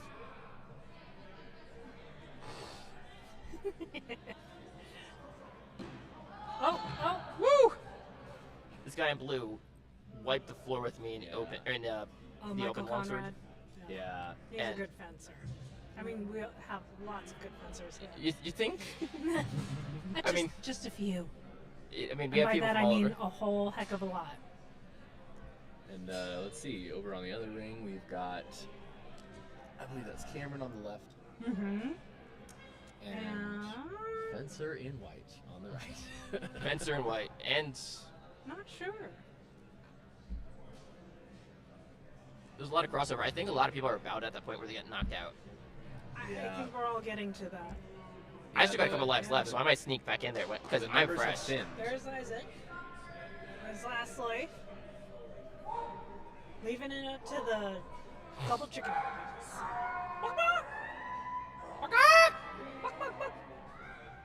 Oh. And the king has lost his throne. No, the king kept it. Oh, he did? He kept it. I misread the body language. Could you not tell by the walk? No. I'm glad you kept me off the open because I could not have taken that seriously. Here the king in white is using the halberd. The halberd. Up against Woody. I still think Parchikin is also a good one. I do like the Parchikin. Yes, that's great. Parchikin. Especially if you pronounce it Parchikin. Parchikin. The same way you do partisan. Yeah, exactly. It's a Parchikin. Parchican. Partisan, Parchican. Emma. Oh, you got people actually sparring behind us, it sounds like. Emma, tell the stream how you're doing today. I am good. I want the whole bird. I would also settle for the sword and chuckler. So we'll see. I love it. I love Sword it. and chuckler. Sword and chuckler. That is officially sword and clucker. I like chuckler better. Yeah. It's just more fun to say. Cries of what are these calls are Sword and coming out now. chuckler. Yeah, that is a little tricky, huh? Partridge. Nice. That's a good one. Allie. That's good. Thank you, Allie. That's a great one. What else we got here? Oh, thank you, Colin, for letting us know Cool. that was David Rowe. Guy in white with a silver mask. Thank you, Colin. Can we call the one-handed chicken a feather sword? Oh, she got her wish. Oh, Emma does Em- indeed have the halberd, the partridgeon, the parchican. I don't even know what to think about that. I'm gonna call it all three names every time. Hey, we need a fourth name for the spear. What do you got? We see. need a fourth name for the spear. What do you got for us? Yeah. Because we got Halberd. parchican, halberd, and partridgeon. Quacks. That's it. What's a chicken? Chicken's a quack. That's great. This fencer in black you can see on camera here. Ooh, got the Dusac. Over on the other ring, we've got Tyler Giacchetta with the dual longsword boffers waiting for his opponent. He's ready to twirl those around. You know, every time I see people like twirling the swords around and all that stuff, I immediately have the like, you know the music when the witch is in the tornado in the Wizard of Oz? Yeah. Uh-huh. I don't know why. That's in my arm. No, that's very Toyo arm. That's great, Colin. Thank you. That's for a that good one, yeah.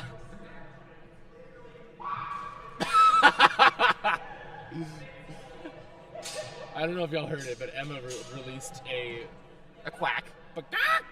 That was almost a quack. We all know it. I mean, how can you not do a chicken cluck? Oh. Oh.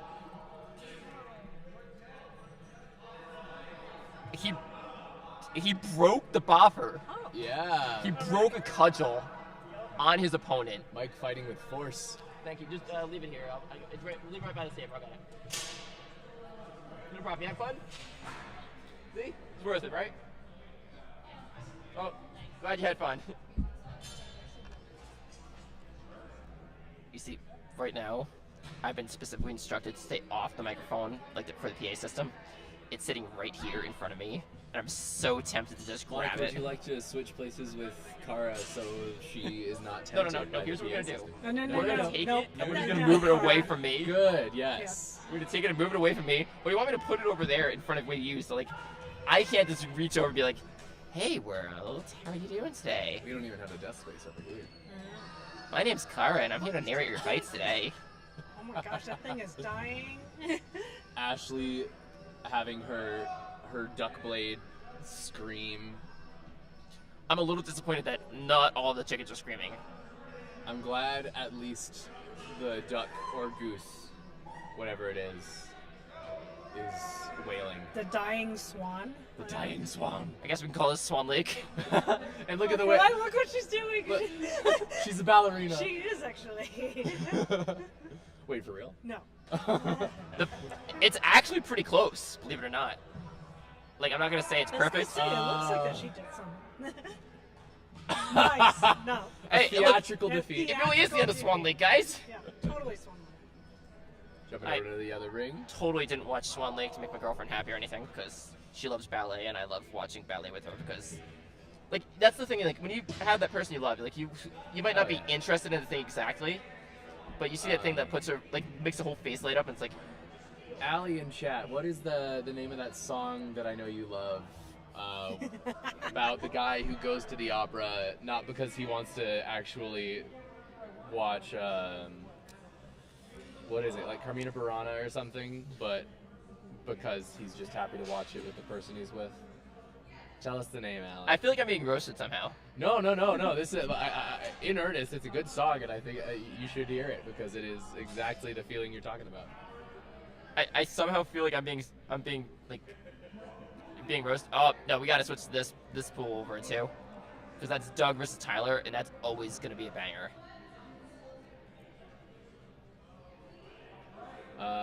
No, this is Doug versus Thomas. Or Thomas. I've been calling him Tyler the whole time. My bad. Whoops. Oh, Thomas, if you watch this back, I'm sorry. I forget names about as fast as I learn them.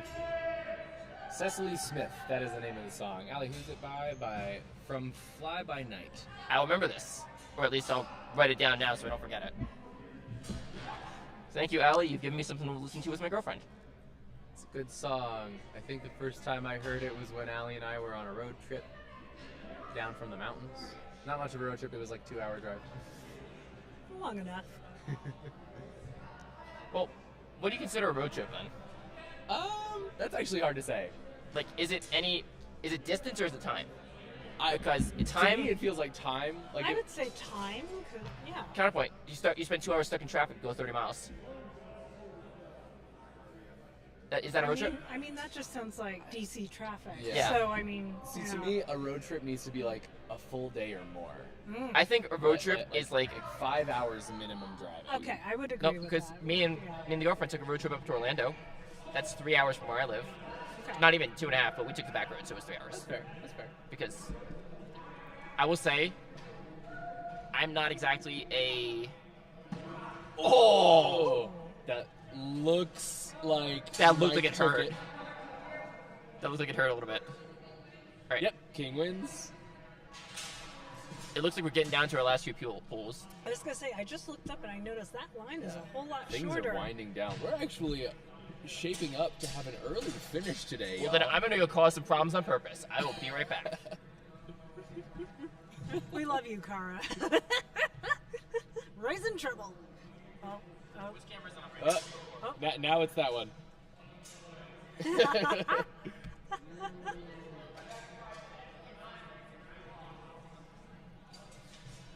All right, we got Thomas defending the hill and Zach with a single cudgel. It is really funny to see a cudgel in boffer form because those, like, they are notoriously blunt and mean. Like, those are designed for cracking peasant skulls.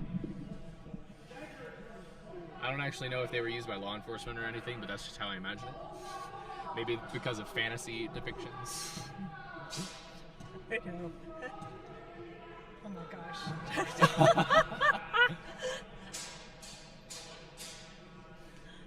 I don't know if you all could actually hear that, but the whole time Thomas was just taunting Zach.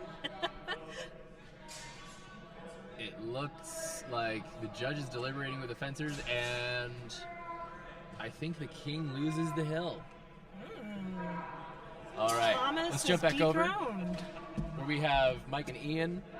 Mike still defending the hill and keeping the hill. Mike is dominating today. I think Mike's gonna walk away with the. I think so. With the crown. I mean, I've been saying all weekend he's a really good fencer. He is incredible. He's just showing that I know what I'm talking about. Not all the time, but maybe this time. And over on this ring,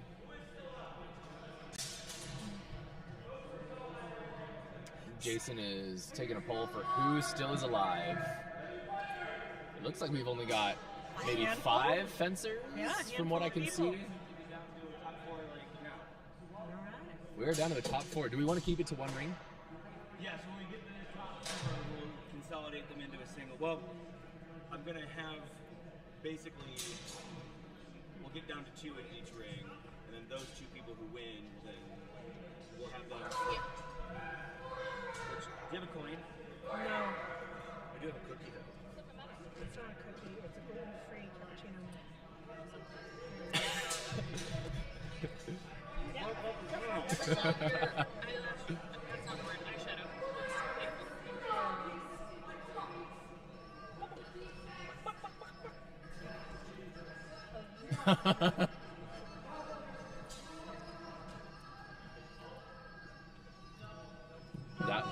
That was a double. Doubles go to the king. Mike continues to hold the hill.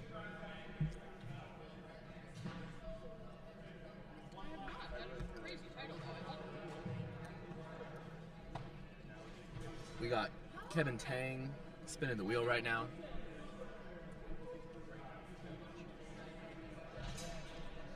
I had a lovely conversation with Kevin last night at the after party. He's a cool guy. Shout out to Mike in the blue here. He's been kicking ass.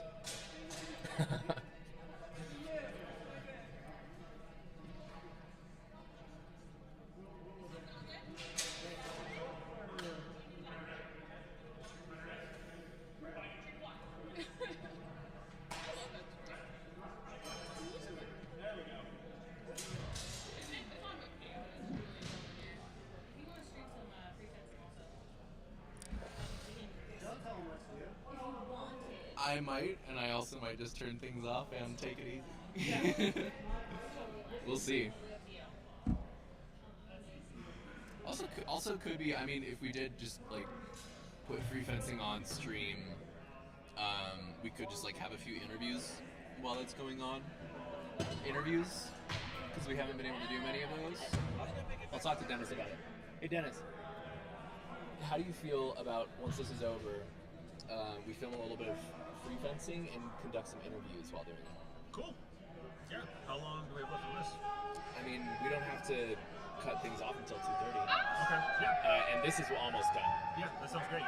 Yeah, we can just if we can just have them stay in these rings, and then like, I'd rather focus on the interview. Oh yeah. You know, so I think that is that is the only reason why I want to keep streaming. Cool. Yeah, for sure. But I do want to get a couple interviews in. I know. So Veronica, I would love to chat with Veronica. I'd love to chat with Mariana. I'd love to chat with if he's still here, our friend Alex from Canada. Yeah. Possibly someone from Atlanta as well. I mean, whoever, like dealer's choice. Hello, fencers. If you still have any lives left for the exploding shenanigans, please come out and use the lights now. We will be shutting down very, very soon, and you'll find that like you will be fighting against yourself, and you'll probably lose. Second thing, if you have not run the skills course, run the skills course. It will be open until 1 p.m. You can run it with it. No. That hour hasn't been set back. Last thing, open sparring can happen where spectators and your surroundings and you're respectful of everybody's space. You will be done open sparring at 2 p.m. Again, you will be done open sparring at 2 p.m. Now there's the quiz portion of the announcement. What time are you done open sparring? I love you all so much. Thank you for coming out to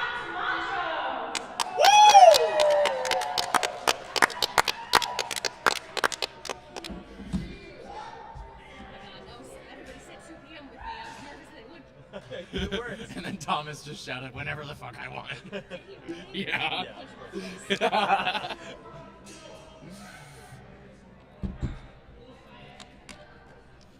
We're back at the table with three of our central four stream hosts, Monica, Dennis, and myself. Hello. Hi.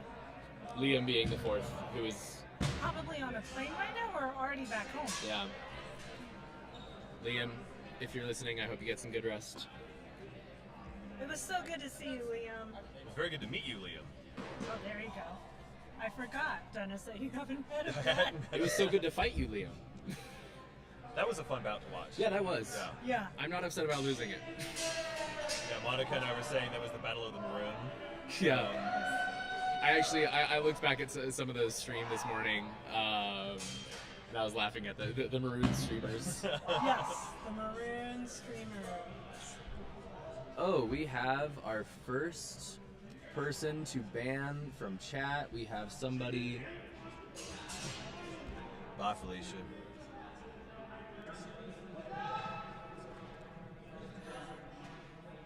I believe that is the first time we have had that. Yep.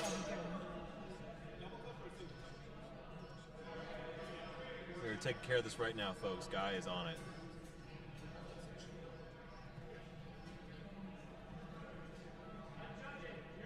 Yeah, we got a bot.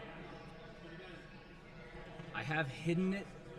If folks in chat want to let me know if you see any more messages from that bot, let me know.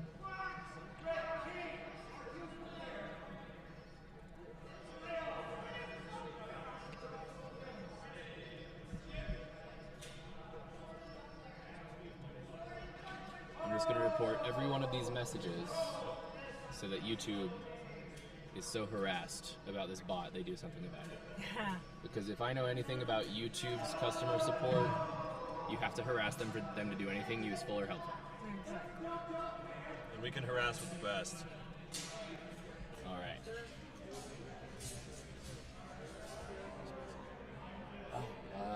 No.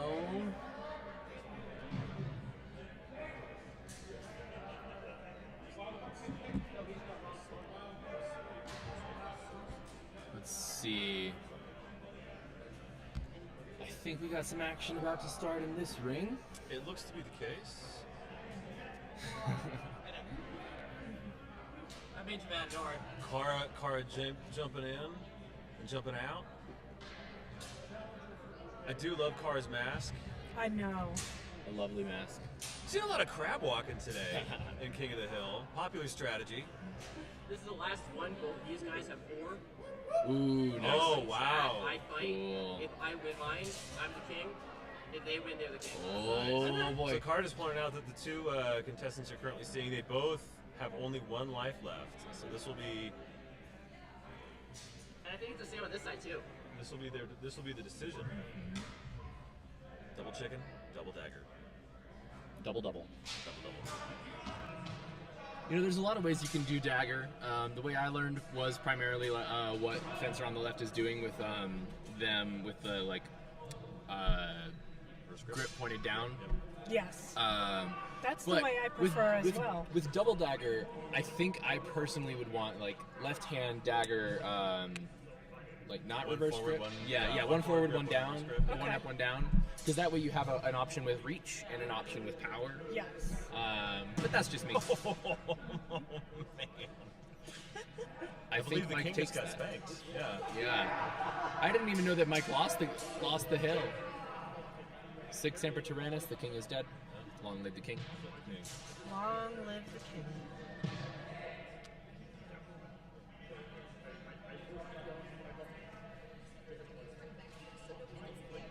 Oh, yeah. Very smart. And then, Veronica, if you have time, just so we can once we Yeah. open sparring, awesome. By the way, I love your eye makeup. Yeah. It's very cool. Absolutely fantastic. So guys, that was Veronica from Atlanta. We would love to do a quick interview with her to kind of talk about the course that she taught, but also about her influence in the culture. You guys got to see her fence, and now we're going to kind of hear from her. And David Rowe, I think, kept the throne there, if I understood that correctly. So I think this is going to finish up with David versus Mike.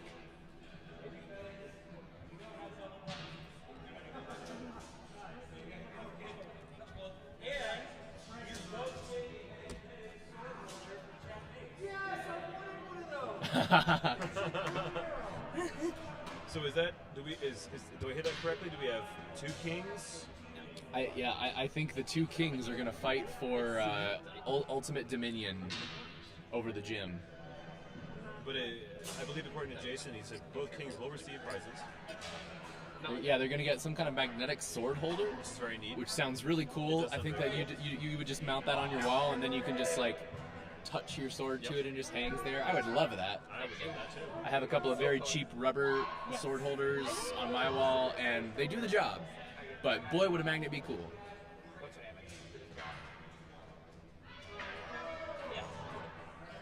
What do you say? Couldn't catch it. I'm really upset that I didn't win that with the fucking spear. Oh, right. we are going to 7 We're gonna for this go final to round of King of the 7. Hill. So it is not a one-off.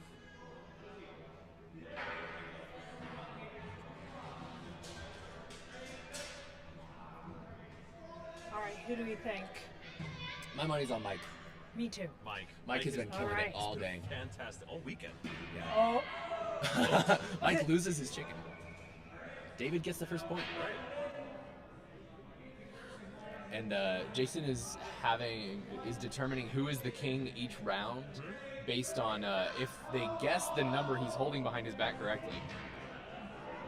Looks like David is having a gear malfunction. Mariana's got him covered though. while that's going on, looking at the chat. Hi, Marlene. Yes, we're here. We're here until what, 2 today or so? Yes. 2 Central Standard, or jeez, I'm please. like, what? 2 Mountain Standard Time. Yes, it is now Mountain Standard Time. Yes. As of 2 a.m. this morning. You know what? We even talked about it, and I definitely forgot about it when I woke up this morning. Oh! Wait, who won? They get the same thing anyways, so. Who's the king? David technically won. David walks away with the throne. Congratulations, David. And both fencers get the sword holder and medals. Medals, and also I really appreciate- very cool magnetic sword I holder. really appreciate Mike's period accurate coif that he wears under his mask. So that's how I remember him, actually, that he participated with us in 2019. That's a that. Yeah, it's the, and again, if you have a memorable kit, we will remember you. Yeah, it does help. It's true. It does help. That's why it's so good to paint your mask, not just because it's cool, but because it really helps distinguish you. Yeah. Also putting patches on your jacket and stuff. It does help. Exactly. It does help. Allie, if you're still watching, can you help me sew patches on my jacket? You know, I actually when we move tried. in together. It's hard to Yeah. get to sew patches into a given jacket. Yeah. I'm a little bitter that Jason got us the ones that you need to sew on instead of the iron-on ones. I tried. Because I am helpless. You know what, though, to be fair, I don't have any luck with it. Kara gets the bronze medal. No. That is a thank you prize for you, like, Yeah. Okay, so now we're going to move into just some kind of fun, open sparring. They'll be taking place in the 2 rings that you guys have witnessed King of the Hill on. But as we talked about earlier, we're also going to be doing some interviews with some the folks coming in here in town. Veronica has agreed to sit down and interview with us, and we're going to have a few other people come on as well. So look forward to that. Please stay tuned. And yeah, thanks for watching MCHO 2022. Yeah. Yeah. Hi, Kara. All right. Oh,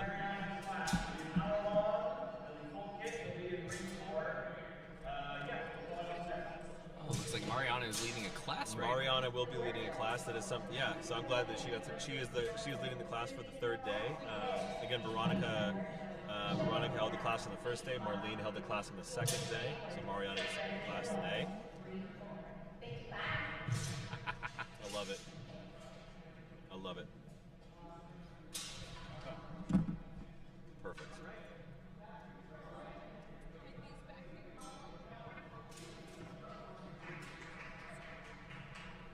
Veronica, whenever you are ready, we are ready. You ready right now? Great. You guys want to have All right. Veronica on? Yeah, I can get out of your way.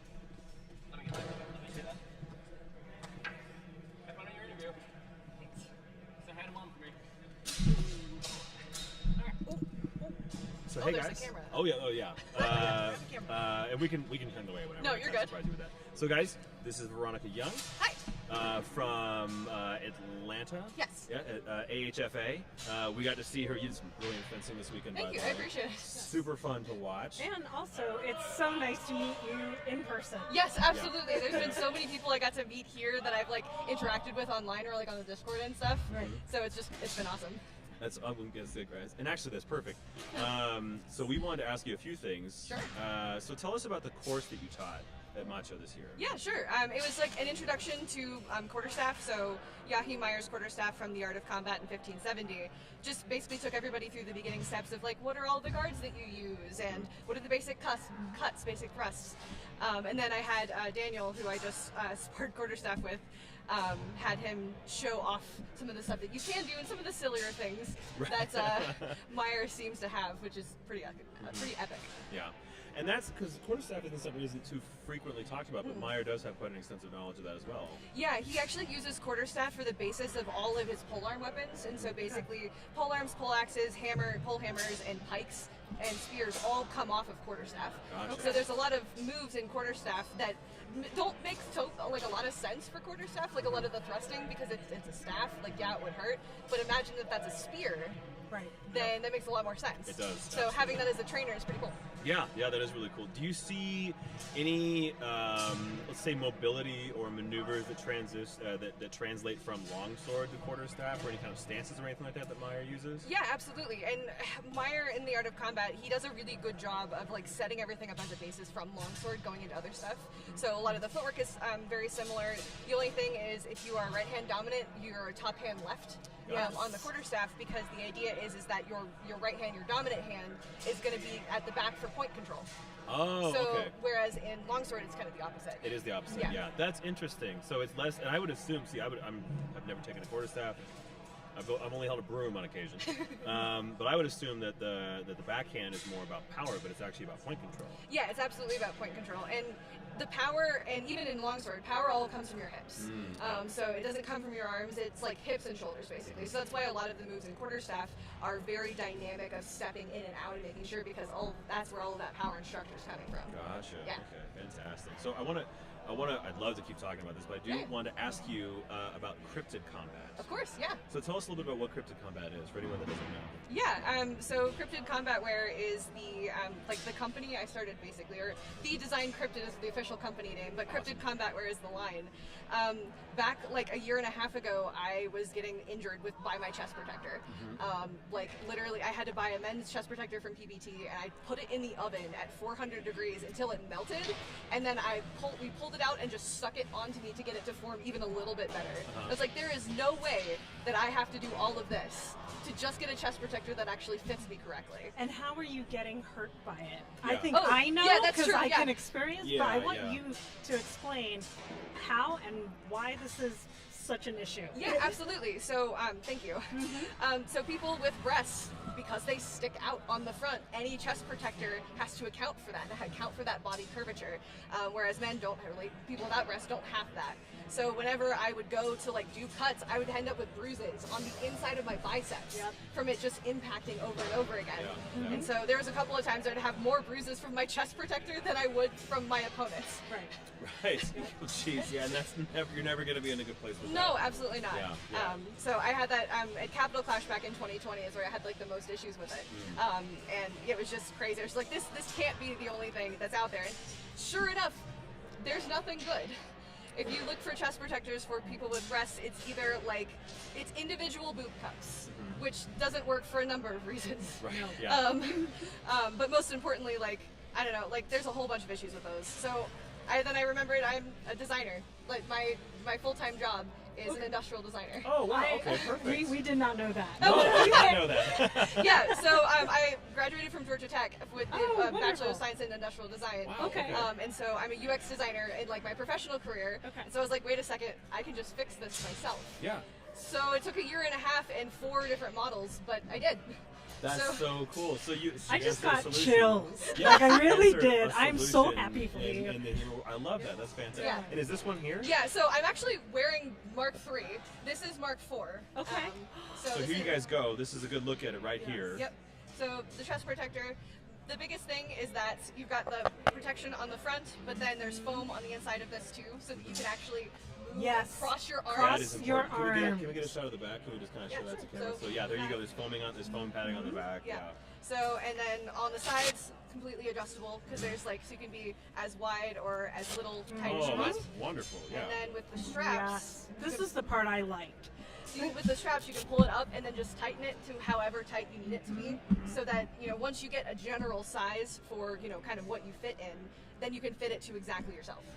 So it That's fits so perfectly. great. That's so incredible. And just real quick shout out, Allie Boom is saying she's so excited for this chest protector. So that's Yes, so cool. and so the Indiegogo for this is actually launching tomorrow at 10 a.m. Mountain Time. Oh, that's awesome. Noon Eastern. Wow. Okay, guys. So pay attention for that. So if we wanted to look it up, like, where can we go? Is there Yeah, so cryptidcombatwear.com.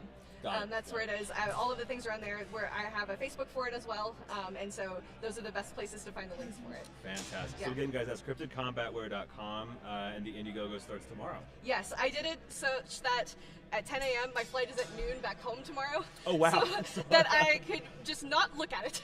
I could launch it and then just try to not forget about it and clever. not have plane Wi-Fi to be freaking out over. There you go. Yeah, that's absolutely a good call. That's absolutely fair. I will say before we let you go, so I had a chance to test one of your Oh, yeah. samples, gosh, about a year ago. Yeah. So I'm not sure which version it was. It was this version. Okay. Yeah.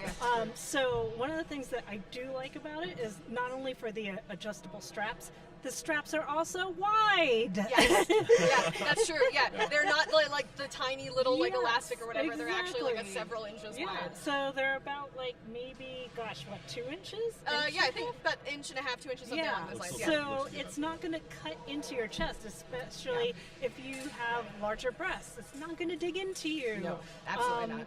Yeah, and it was the overall, aside from the hard shell, it's very comfortable to wear. So whatever fabric you're using, it's very soft. I love it. Breathable. It was really comfortable to wear when I sparred, when I tested the sample. And the fact that I could just cross my arms and do right hand ox was amazing. I've been doing this now for at the time I tried that, it was 3 years. And I never did like a high one because the other stuff I would wear would just limit my movement. But this allows me full range of motion. So thank you for creating this. Of course. Yeah, absolutely. I mean, I have to say it's a little bit selfish on my part because I was just like, I need something, so I'm going to make this. And I was like, wait a second, it works well enough. Other people might need this too. Oh, absolutely. And we're grateful you did. Absolutely, yeah. And thank you, by the way, for coming on and talking. Yeah, absolutely. Thank you for the invite. I appreciate it. Yeah, so good to meet you. Yeah. Also, you did very good in your beginners tournament medals yesterday. You got silver, right? I did, yeah. Congrats. Thank you very much. That means so much coming from you. Thank you very much. I appreciate that. You looked really good. Thank you. We really appreciate that. And you look wonderful, too. That was a fantastic bout yesterday in the finals as well. Appreciate it. Thanks. Yeah. All right, well, guys, again, this is Veronica Young.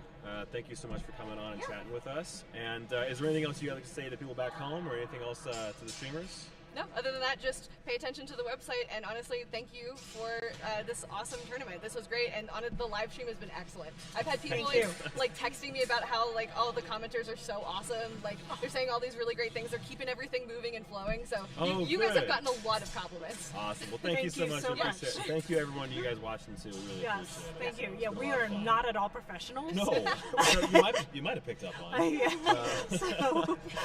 But yeah, thank you for relaying that. Yeah, of course. All right, we'll let you go. Thank you, Veronica. Thank you so much. Appreciate it.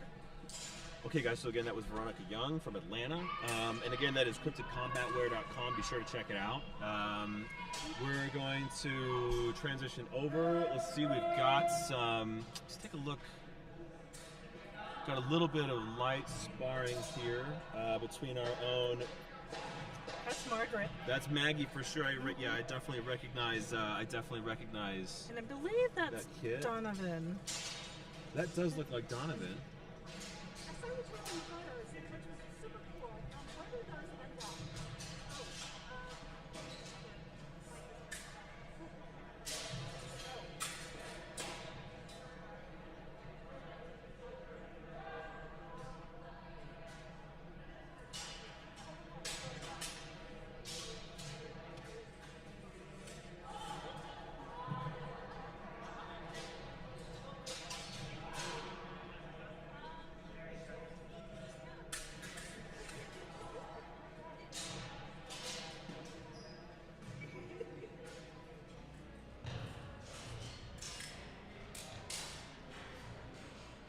Okay, guys, thanks for sticking around. Monica had to run off. She had to go. We're getting asked about photos that we've been taking and stuff like that, so she had to go run off and kind of get some information on that. There is some open sparring going on right now, and we're also going to try to get some additional interviews for some of our other guests. So, on that note, if you guys have anyone who you'd like to see interviewed, I can't guarantee that everyone's here today, but please give us a shout out in the chat and let us know who you'd like to see on camera.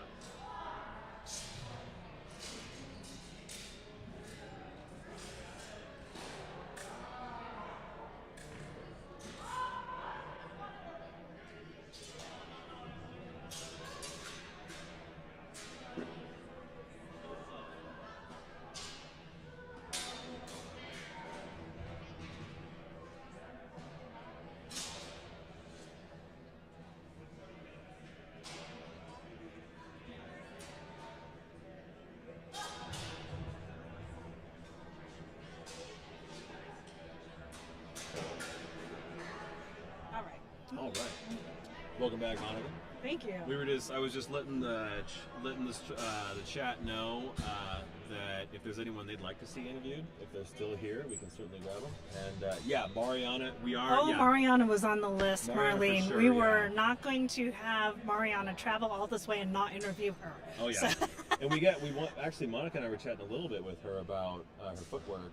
Yeah, that was just yesterday. It felt like 5 days ago. I don't even know what time it is anymore. That's I think true. time's just a rough concept for Yes. us. So Mariana is still set to teach her class, and that is the one thing I do want to give her time to do that.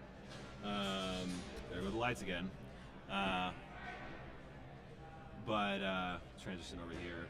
See these guys fighting. I think that's Aaron. I can't tell who that is. I'm not sure who that is. Those are very cool pants. They are very cool pants. Yeah, so we are going to try to get Mariana in here because I would love to chat with her. Actually, let me go see what time she has when her class is. Jason. Doing good. We I have are a getting question ready to for pull you, over for some Jason. interviews. When is Mariana's class being taught? In 7 minutes. Okay, 1:30 is It'll her, be right or over 12:30. Perfect. Okay. You know what? I'm actually going to see if she can't pop in for a quick interview right now. She is currently taking selfies with Brad and Veronica. Yeah. And Jason is photobombing them. And by the look on his face, it looks like it was successful. So. Thank you all for joining us today. I know a few of you in the chat were like, I didn't even know you were on here. Yeah. Surprise! Surprise! Mariana's workshop on distance designing will be starting in 6 minutes. So let's see. I'll go chat with Mariana and see. if she Okay, wants and to. see what her preference is. Okay. You got it? Oh, okay. Jason's going to go see if Mariana wants to do a quick interview.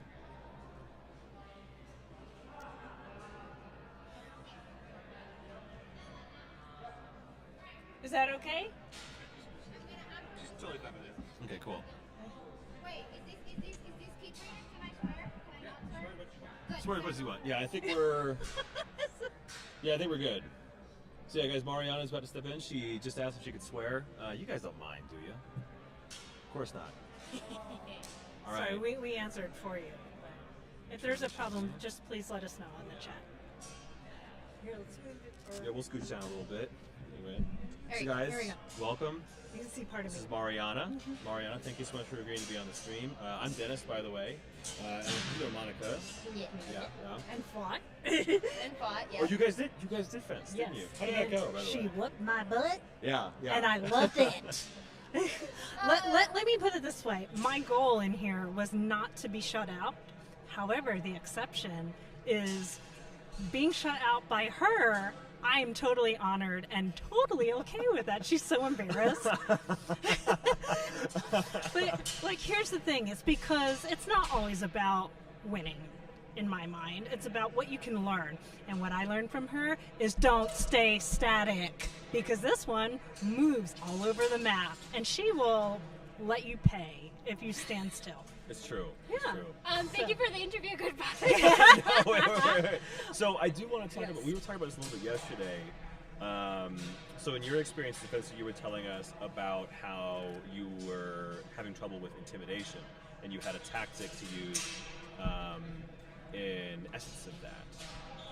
Yes. You mentioned being. I believe you used the term being annoying. Yes. So why don't you tell the viewers a little bit about that? So, the story goes of me going to a tournament. I can eat the microphone so it's not on my face. No, yeah, you can almost just move it. Story goes that I was at a tournament, and after a match, a guy came over, and he looked at me and he was like, "Yeah, you're really good, but you don't scare me." And I was pissed off. Yeah. So, because I mean, there's a lot. Macho misogyny happens at times, and it's frustrating. So I was really upset, and I went to my husband, then boyfriend, and I'm like, "These piece of shit told me that I am not scary." And he looked at me and he was like, "But you're not." And I'm like, "What?" And it's like, "Well, I mean, you're tiny. You're like, you don't look intimidating. You look like, you know, like it's so you're not." And I'm like, well, how do I fix it? And actually, I remember now because I didn't say that, but I also went to another friend and he told me the same. It's like, no, you're not scary. And I'm like, so then what do I do? It's like, well, use that on your advantage. If people are not going to be intimidated by you, you have to make them be intimidated by you. Right. So if they're not gonna fear me, I need to make them respect me. It's like, well, how do I make them to respect me? It's like for them to believe your actions. Oh. So if I'm able to constantly get to you, they have no other option but to believe my feints and to believe my quote-unquote intimidations, and then I become scary. And so then the concept of becoming annoying happened, right? Because I need to annoy you until you respect me or fear me or whatever.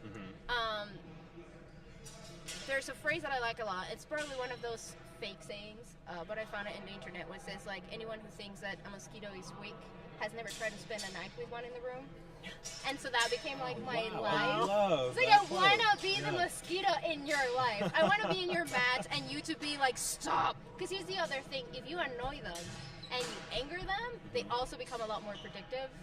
Yeah. Because here's the thing: when you're this big and they're this tall, all they see is your head, and that's all they can think of hitting, and it becomes really easy. So then you can kind of get them riled up and get them irritated, and then you kind of put them into a funnel where you want them to be. Correct. Gotcha. I love that. So that's kind of the concept, yeah. And you have, so we were talking about how your footwork, because you have this really kind of cool, like, stomping technique, and we saw it both in your fencing, but also in your directing as well. And also, you got a lot of shout-outs for your directing and for your fencing on the screen, by the way. Thank you. No, it was great. It was wonderful to watch.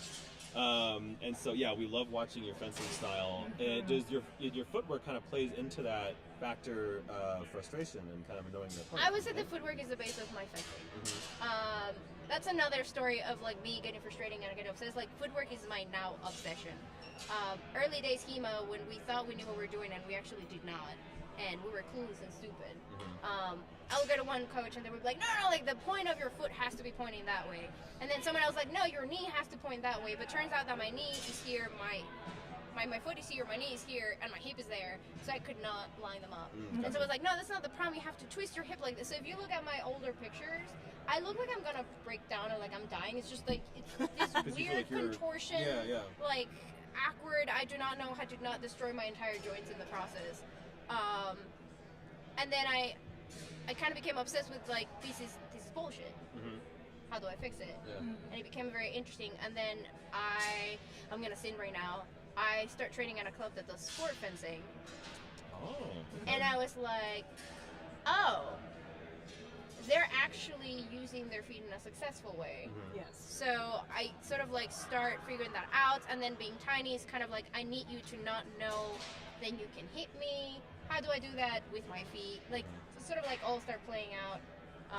And then I made the mistake of joining a competitive class for veterans who compete at world level in Saber. And they were like 75 and almost 80 years old. Oh.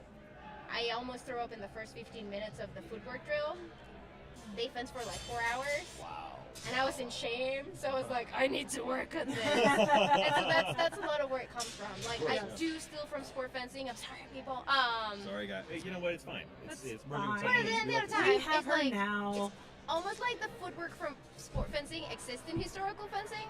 And so I just add the things that are missing in sport fencing. Yeah. And that's where a lot of that comes from. There's enough common ground, and I think you're bridging gaps and taking what taking what is necessary, but taking what you like, and just applying it elsewhere. Yes. Yeah, I think that's great. And if you had like a fancy like deep sport fencing lunge, and then you add like the historical passing step lunge, then you are like tiny little monster going all the way in distance. You know, like it's fun to play with. I love it. That's great. Okay, well, we'll let you go. I know your class is about to start. Yes. But thank you so much for agreeing to be on. Thank you for traveling of course. here, And too. thanks for traveling and making it all the way to Denver and coming I out to know, watch in the middle of the snow, I'm freezing. That's Yeah, we did get, for all of you that aren't here, we did get snow like the first morning of MCHO. Yes. So. And all these folks from the East Coast are like, what? Because it was like 70 degrees where they were. 7 degrees when they got it. So yeah. Anyway. All right, Mariana, we appreciate you. Thank you for coming. And Thank you so for being much. here. Do not embarrass me. No, never again. Never again. No, we're not going to embarrass you. Thank you so much, though. It's been a pleasure. Of course. Bye. Thank you, Mariana. Hey, guys. I will also say, too, her footwork I try to use timing The middle one? Yeah. to counter that. She is so fast, advancing and retreating. It was hard, really hard Yeah. to find the right timing to strike her. So yeah, so when I say it's an honor to totally get shut out by her, I'm totally going to watch that footage and I'm going to study. I'm going to use that, and yeah. Yeah, but honestly, your guys' match was really fun to watch in general. Oh, thank too. you. Yeah, no, that was a blast. But yeah, I do see what you mean about her. Oh, and we have our lovely bot back again. Man, this bot is relentless. We must be that cool that it just keeps. I guess so. We are reporting and we are trying to hide all of her stuff as they're going on. And as Guy said, we are doing multiple reports so we can continue to poke YouTube to get them off here. Yes, Marlene, her footwork does rock. Yeah, and her lunges are so incredibly impressive. Oh shoot, we didn't get to ask her what her class was, but it looks like she's actually getting ready to teach a class right now. So if there's not going to be any other fencing, we might have that just go on for a little bit longer while we look for our next interview victim, or interviewee. I do love how everyone has been very okay with being interviewed so far. Yes. Yeah.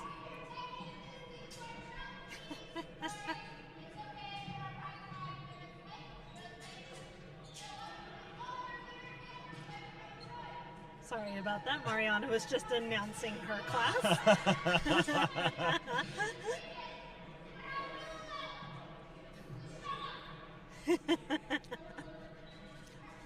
So, I had an interesting thought right before I was going to bed last night, Dennis.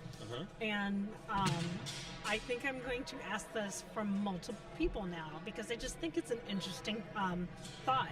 So this whole weekend, we had observed when we were streaming the longsword competition yesterday that we could easily identify, let's say, using Atlanta Historical Fencing Academy, right? You could tell right away when there was an AHFA fencer. Yes. Because they would initially start in high bomb top, yes. right? And then transition from there. They had a certain style. So here's my question. What's DHFA style? Do we have one?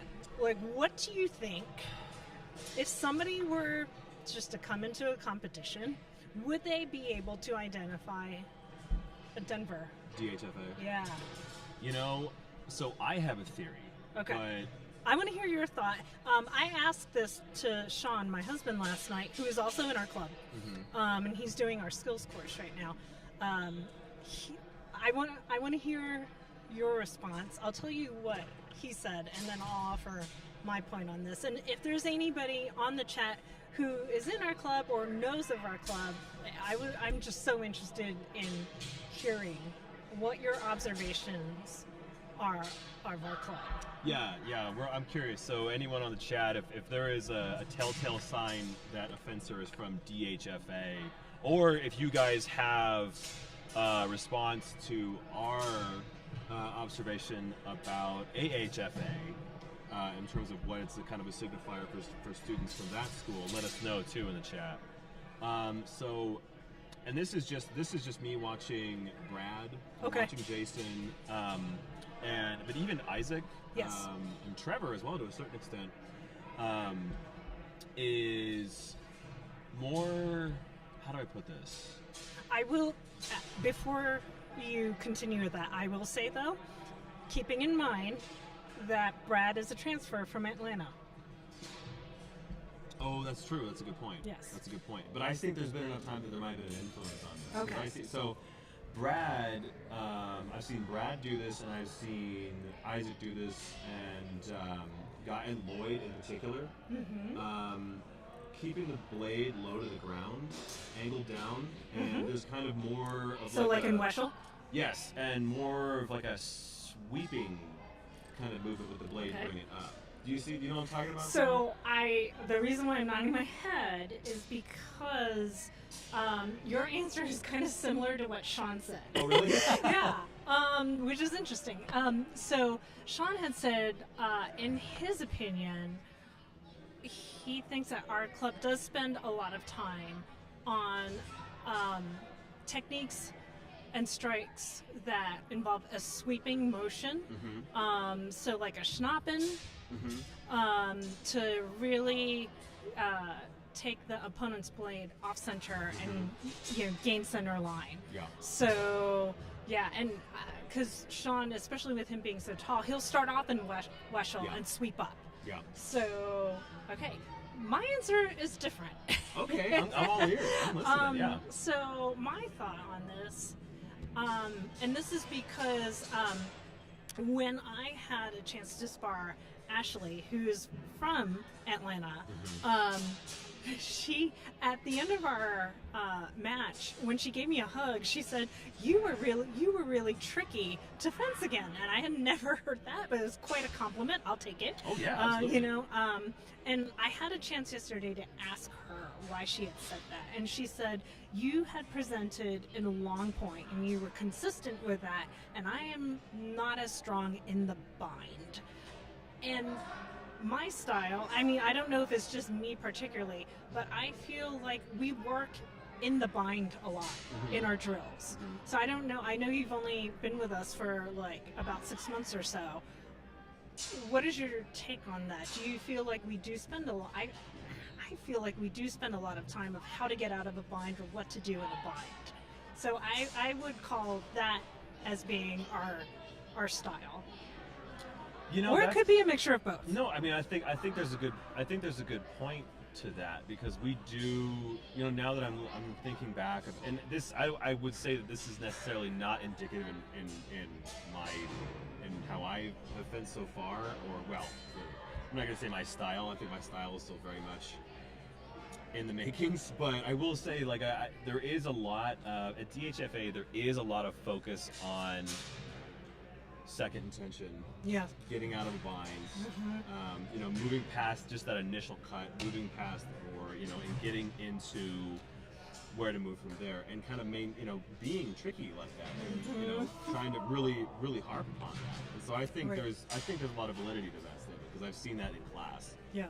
Jason is always instructing us on if-then scenarios. Right. Yeah. And I don't know. Maybe there's something to be said for that, right? Because I rely on definitely second intentions, because maybe I don't believe in myself that much that the first intention's gonna work out, but I get that though. I totally get that. Right? I'm always trying to go, then I'm always trying to get them to move first so I can either feint or move into second intention. Exactly. And that's why. So maybe there's some truth to that. Yeah. But it's that's an interesting point. I do like that too. Yeah. So again, there doesn't necessarily have to be a sole answer to that. But it was just something that, again, these are the thoughts that come to my mind, these deep questions right before I go to bed. So I love it. No, I'm here for it. I'm absolutely here That's for it. one to think on, Yeah. What is our signature style? That's a good question. Yeah. We're all had a lot of DHF, and we're in Denver, but maybe we should pull someone in from DHFA and see what they think. Yeah. Actually, I'd love to hear what someone from Atlanta thinks too, for that matter. Oh, that's true. Because I bet that's kind of from the outside looking in. Yeah, exactly. Kind of perspective. Monica, I'm so sorry. I have to step away and return a call. No. I will be worries. right back here in a little bit. Guys, I'll be right back. That's all right. I will kind of comment. We still have the camera on Mariana. On Mariana and her class, yeah. And as you can see, surprise, guess what her class is on? It's footwork. It's footwork. No one should be surprised. No one should be surprised. Yeah. All right. I'll be right back. Okay, do it. I am at the helm. Again, folks, thank you so much for joining us this afternoon. I know it was a surprise for some of you to see us back on YouTube on our DHFA channel. Mariana we only have we have the camera angled a little bit off, but she has about, let me see, about 9 participants. Guy Connolly, who's been on our stream, is participating in this class. He has a huge smile on his face while doing this footwork.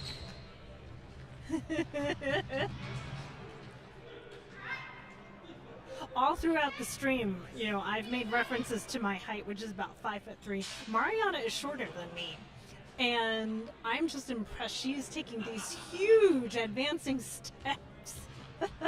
So I could just watch her footwork all day. I know she is like embarrassed by me giving her praises, but it is well deserved. It is very inspiring. Like, yeah. Kind of fangirling on her. I'm not ashamed of it.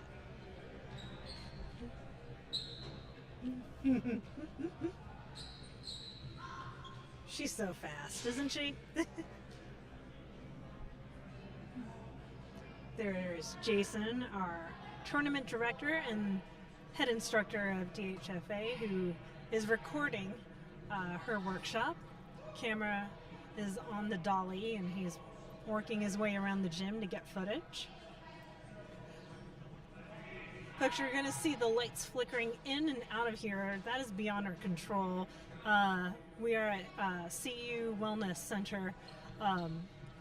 We've been here all weekend, and for whatever reason, there's a timer on here. I guess apparently none of these college kids work out on a Sunday, so the lights keep turning off.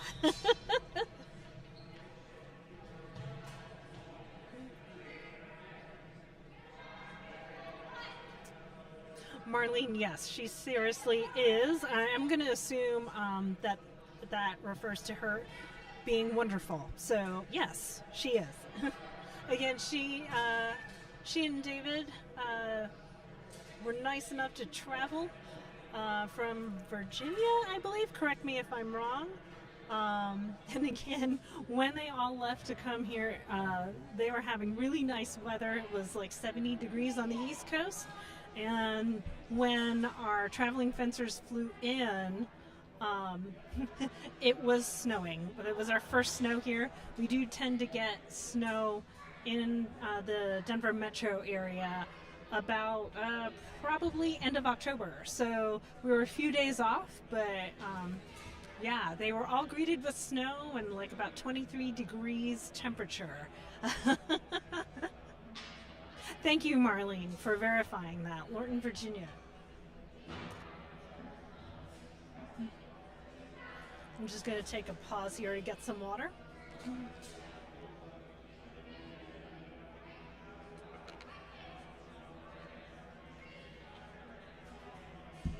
All right.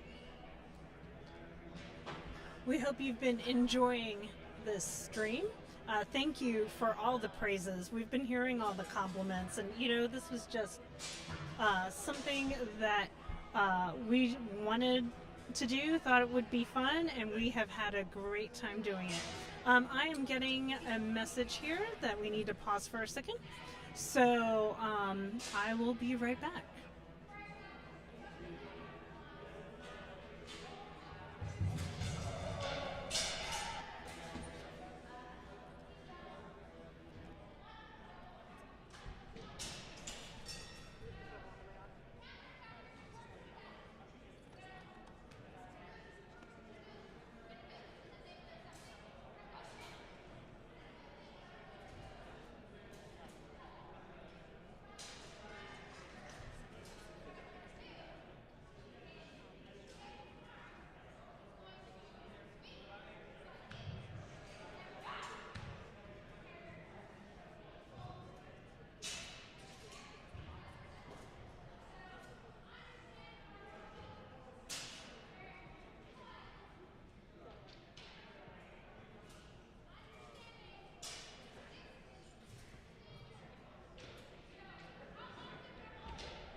Wait, are we still using this?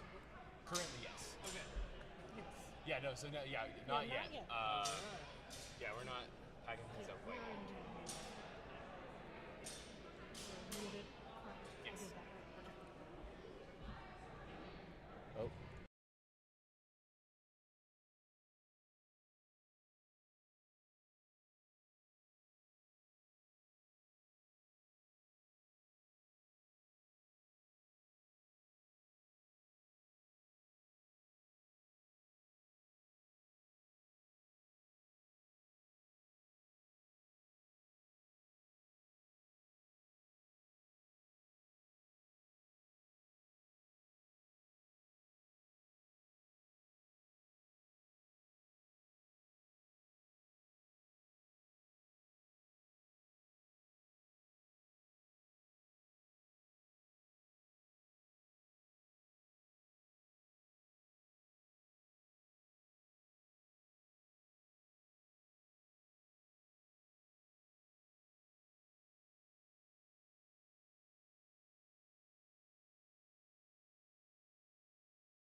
everybody, whoever's watching. Thanks to y'all for tuning in on this Sunday. I know a lot of folks weren't actually aware we were doing a third day, and this isn't exactly the highest stakes event right now, but currently we've got the camera on Mariana's workshop, which is all focused on footwork. And you might have seen me on camera in there for a little while, but stream responsibilities and an aching foot have called me away from the footwork workshop. But I really got to appreciate what Mariana's teaching over there. She started off this class talking about how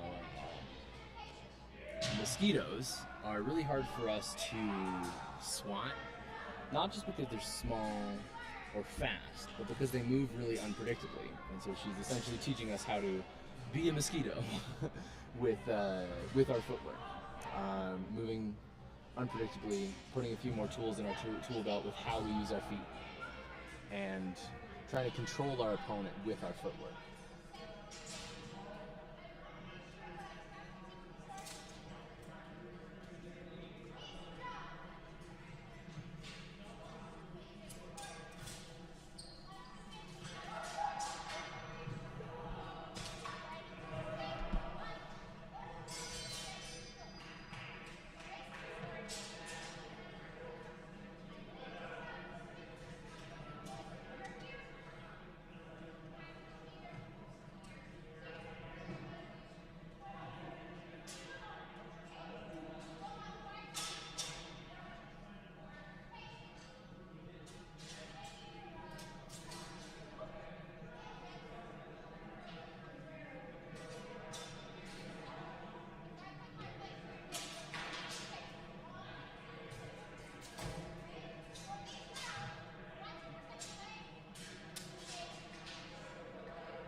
Everybody's pairing up. Looks to me like these drills are really focused on maintaining distance, gaining that physical literacy. Wait, it doesn't matter to me. Monica's back at the table with us. Hi, hi, hi. But yeah, they're focusing right now on really minding their footwork and their distance, trying to keep it so that they're able to touch or even bat away the upper third, also known as the weak, of their opponent's sword.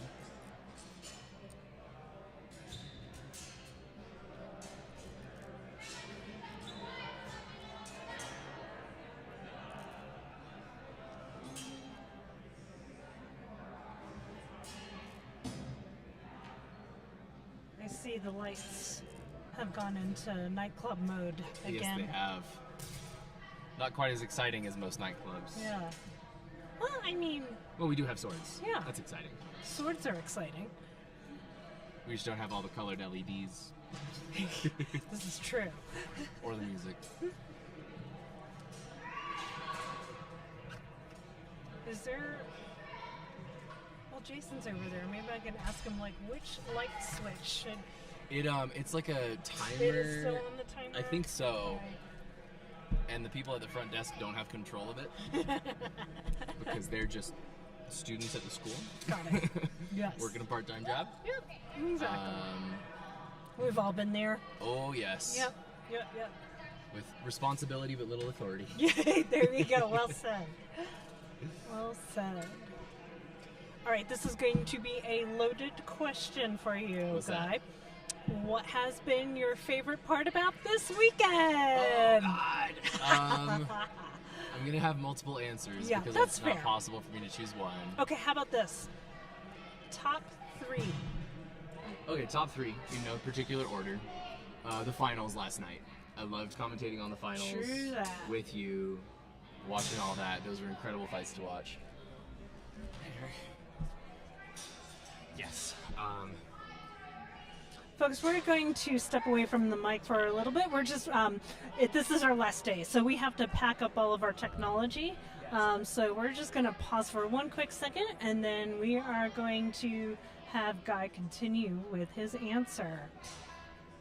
The cameras will still be on, so you can still watch what's going on in the workshop.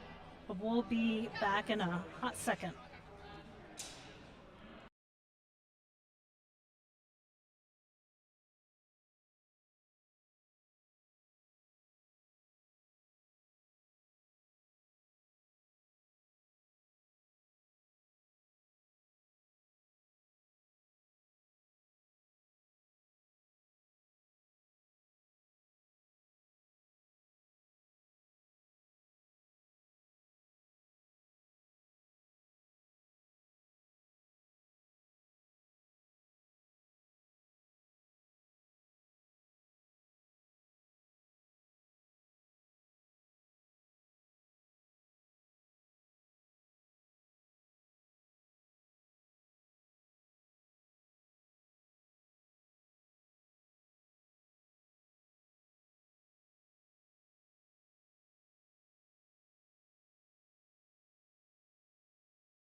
Alrighty. We have the audio back on here. It's Monica from Denver Historical Fencing Academy. We're still working out logistics regarding packing up. Today is our last day here at this venue, so we just want to make sure we have all of our gear for the streaming accounted for and know who's going to collect what before we have to get out of here. I think we're out of here at 2:30 Mountain Time, so hopefully that's correct. You'll know if, when this goes dark, that means that we're done. But anyway. Okay. All right, so we were interrupted there. Yes, My you were question to Guy, for anybody who just joined us, was, and it was a loaded question, he was like groaning, because this is a hard answer. I hate to have to make choices. Yes. At first I said, what was your most favorite thing about this weekend? And then I understood how hard that was. So I have amended that. So what are your top 3 favorite things about this weekend? Top 3 in no particular order. Uh-huh. I already mentioned commentating on the finals, which just watching those was fun on its own, but Yes. then commentating on those with you and Liam was fantastic. Also, I think the biggest highlight for me in terms of my own fencing was my match with Kara. Yeah. Because that was contentious. And was that the one on Friday? Yes. Okay. That was yes. on Friday Yes. morning in the eliminations. I Mhm. think that was my first round of eliminations, and she and I, she was taking it from me for a while, and then I managed to make a bit of a comeback. She was still 1 point ahead. Time ran out, and the judges accidentally called the match in the middle of an exchange. Yes, I After a little bit remember of- this. Yeah, after a little bit of rules deliberation, Yes. I ended up getting one more chance in the true final exchange with the timer at 0, and I got a very, I am so proud of the tight thrust I got into Kara's Yes. chest. Kudos. And that put me 2 points. That got me 2 points, which would be 1 point over her. So I took the match and then went on to lose to Dennis. He and I, next time we get to fence, we're gonna go 5 rounds for 5. We're gonna get somebody to judge. Yes. And we're gonna see if I can redeem myself at all there. But so yeah, that match with Kara was a blast. Yes. And I'm really, really happy about that one. And then number 3. Ooh, what would be my third? my buddy JD coaching me all weekend. Yes, I saw that, and that kind of just happened spontaneously too. I had no idea he was going to be here. I haven't seen him in like 2 years. Likewise, yeah. The pandemic, we didn't see a lot of our friends and I'm sure everyone has been in this boat, right? Yeah, and I'm sorry I interrupted you, it's good. but what was really funny when you were about to say, I didn't know he was going to be here. I don't think you knew this story. So I traveled on southbound 25, right? And got off the Spear Boulevard exit. I'm waiting at the light. I look in the mirror. I'm like, wow, that looks an awful lot like JD. And for those of you who are tuning in who know JD, what I'm about to say, you know this tracks. So I'm wondering, gosh, that looks a lot like JD.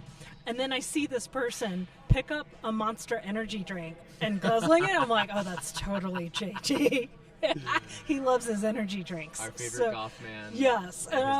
Yes. So I'm like, that's totally JD. And it was. So, yes. So, yeah, having JD coach for you. Yeah. I saw that. I'm like, aw, that's great. Yes, he was just this wonderful surprise. I had no idea, like, where he was on the planet, you know? Right. Because, like, for all I knew, he could have moved to California. Mm-hmm. Or Very anywhere. possible. Very possible. And so, yeah, seeing him on Friday and then him just jumping right in to coach for me was pretty tremendous. Fantastic. Yeah, we actually, on the instructor chat board in Discord, we actually got word of that. So when we first saw him, that was on Friday, we heard that he was coming back 2 days prior. So, yeah. And so then to show up and be in the car behind me, I was just like, oh. He's been helping out all over the place this weekend.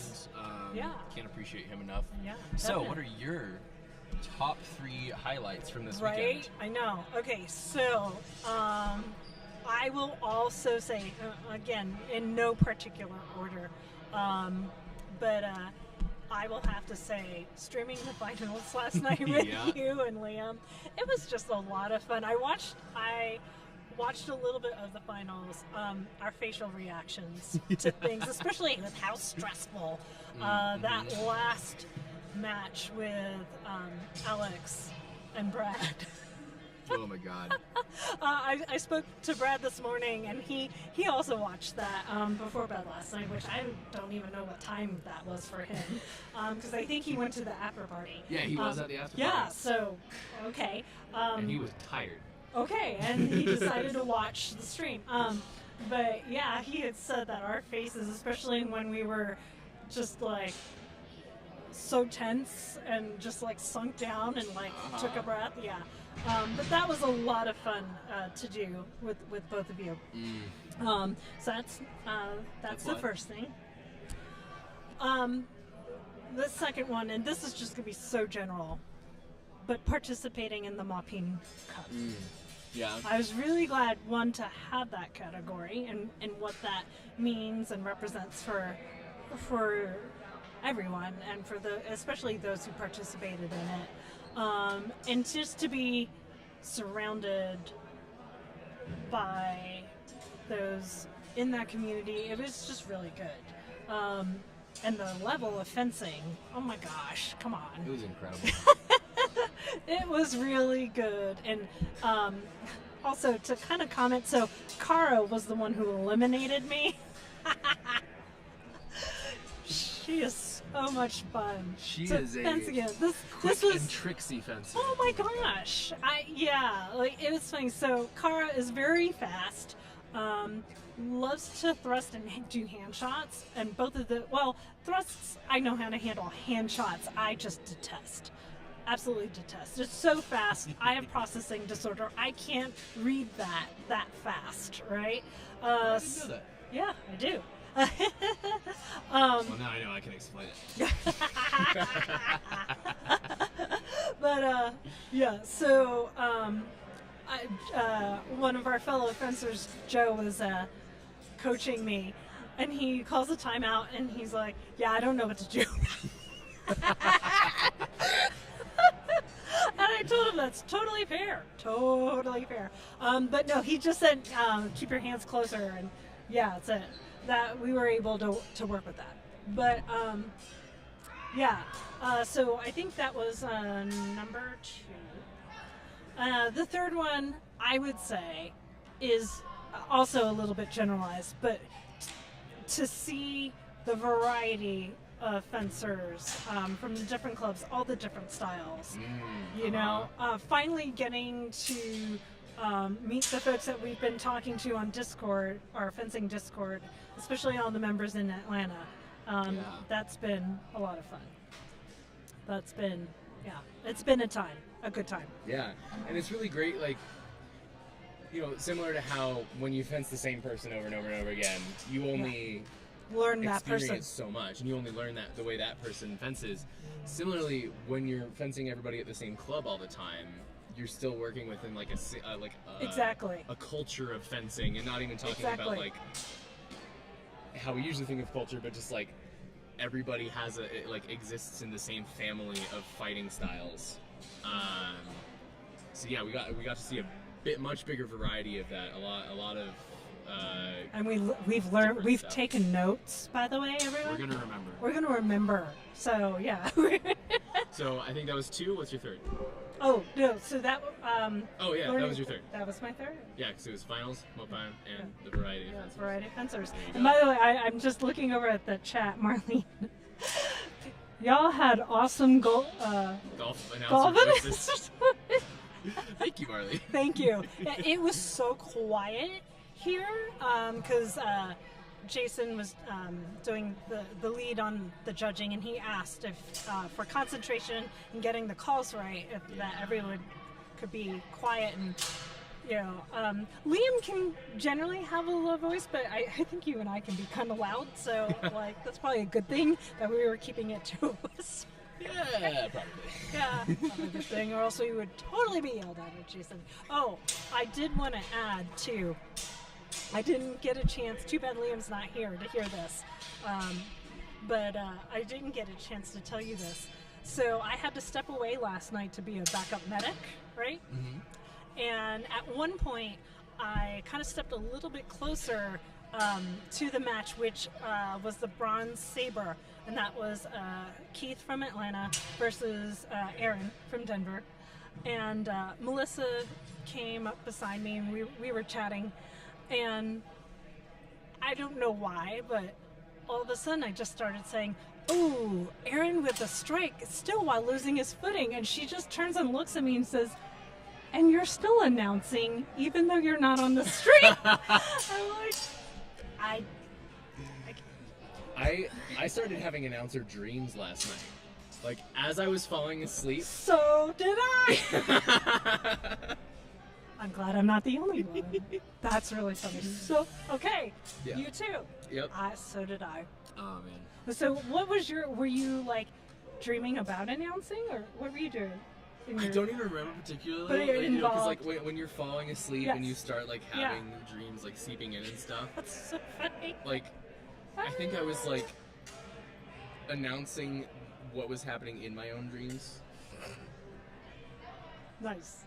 Some of it was fencing related. Other So stuff in other completely words, it was like, now we have Guy Connolly from Denver Historical Fencing Academy attempting to fall asleep, turning over to his side. Yeah. Or like, and now we are watching the giant floating island crumble into dust as rainbow-colored bears fall from the sky. I'm making Ooh. this up on the fly. This is not what I was dreaming last night. I don't Darn. remember what I was dreaming. That would have been amazing if it was. I have had some floating island dreams, though. Oh, okay. Yeah. No, that is funny that you had that as well. Yeah, that's great. But yeah, so apparently I was still announcing, and I thought it was just normal conversation. So, to be fair though, the reason why I love doing this, aside from providing a stream for all of our folks, especially out of town, to be able to watch us. So in high school, I'm a really big sports fan. I wanted to be a sports journalist. Oh, yeah? Yeah. So I mean, I watch a lot of sports. So this is a bit of a little dream come true. Totally. When Liam asked me to come and do help with the stream in 2019, I was like, finally. So yeah, when we were talking about having the stream again, I'm like, yes, I get to continue that life fulfillment. So I think it was earlier today. My girlfriend commented in chat that I would have a career in sports announcing if I could be persuaded to care about any sport except for HEMA. Which isn't gonna happen. So okay, I'm just gonna keep doing this for free. I like all the sports. Well, I like most sports. So yeah, hockey and baseball are my big thing, and I'm also very disappointed that my home team lost the World Series last night. We're not talking about that. Ooh, I'm sorry to hear that. No, yeah. Well, hey, the Avalanche did pretty well in the hockey season. I was right? so happy about that. Yes. Yeah. I did not. I watched that game actually. It was a which good is game. Rare for me because I don't usually Yeah. watch many sports games. Yeah. But a friend No. of mine is really into hockey. Okay, that is my and main sport. When she and I hung out, Okay. we Yeah. ended up watching that together. Cool. Yeah, I was not able to attend the parade. Also, too, one of my neighbors had said, "You really don't want to. It's chaos." But anyways, back to some fencing talk here. So what sword did you end up getting? Let's see. I showed it off on stream a minute ago, but I will do it again. And actually, you know what? Even better, you're gonna be able to watch me use it right now because I promised my friend JD that he and I would spar today. Okay. So, Oh if gosh. you don't mind, You want me to call it? I better get some. Do I have coffee? Yeah, I still have or coffee. actually, All right. okay, no, Do it. I have been. Do it, and I will.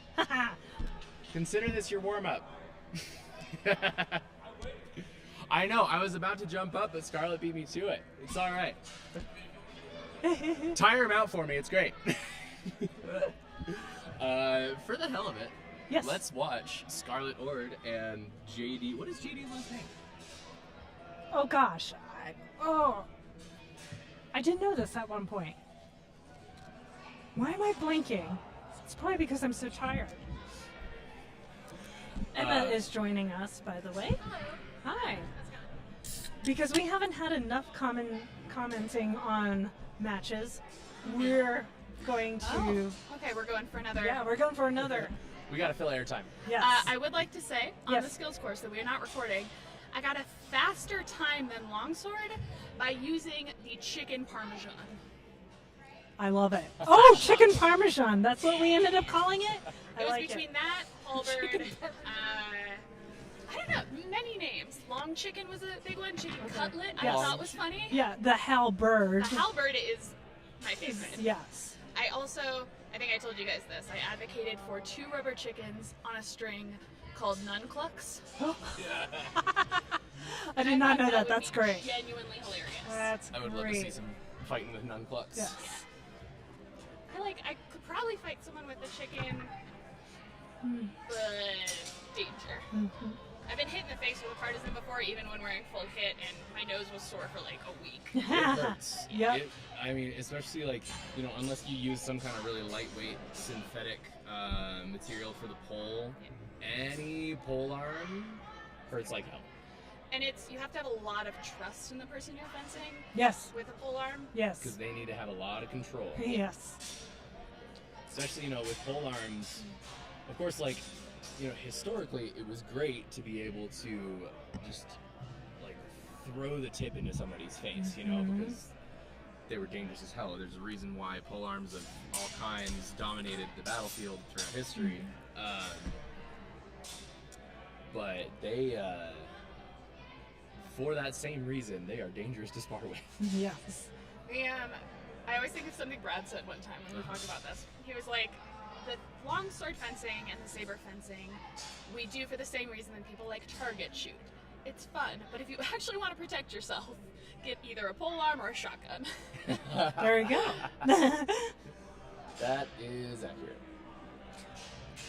It's also my zombie apocalypse weapon of choice. Yeah. A broom handle and a cleaver duct taped together. No zombies getting near you. That'll do Yeah, it. I like it. Yeah, if I had my pick for a zombie apocalypse weapon, Probably would be some kind of pole arm. I would try to get a sword as a pole arm though. And I do have a grossmesser that is sharp. So like I'm ready with it. You should make it like a glaive. Like tape the sword to the blade. That would work. It'd be heavy. I've been really into the bill hooks lately because that one curved hook is just so effective. Oh yeah. You know, like people talk a lot about those being used for like dismounting knights. You know, like pulling somebody off their horse, but they're also just good in like one-on-one, because then you can hook people's hands. Get in the glove. Yeah. But dangerous. Don't do that. Oh yeah. But like ankle. Thinking historically, or even in fantasy contexts, which I think about a lot because I write fantasy. Yeah, bill hooks are wild because you can do a lot of mean stuff with people's wrists and legs. And even hook the cross guard and just rip it out of someone's hands. Uh-huh.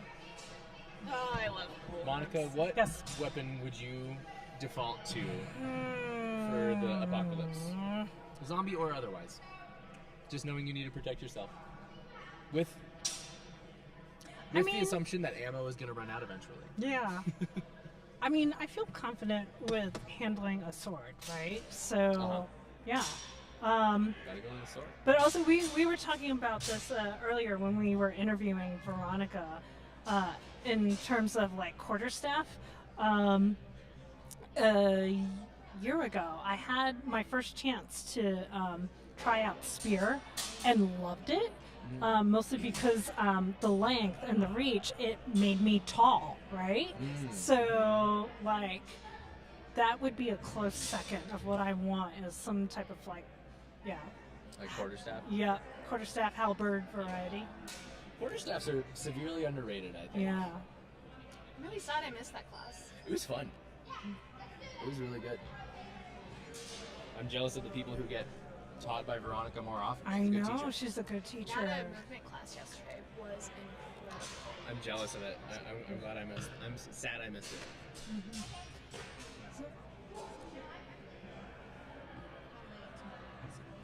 We are gonna tear down at 2 o'clock. So, in 40 minutes. Change into normal clothes before tear down, so then I can actually help you tear down. And after JD gets a few minutes to breathe, I'm gonna spar him.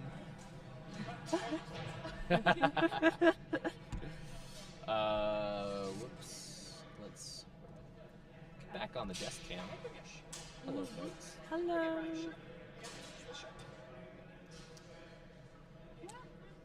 So things are you going to use the new sword? The new sword, yes. Okay. Yeah, So I do have a moment. What did you end up getting? So I got the Fiore from Purple Heart Armory. Okay.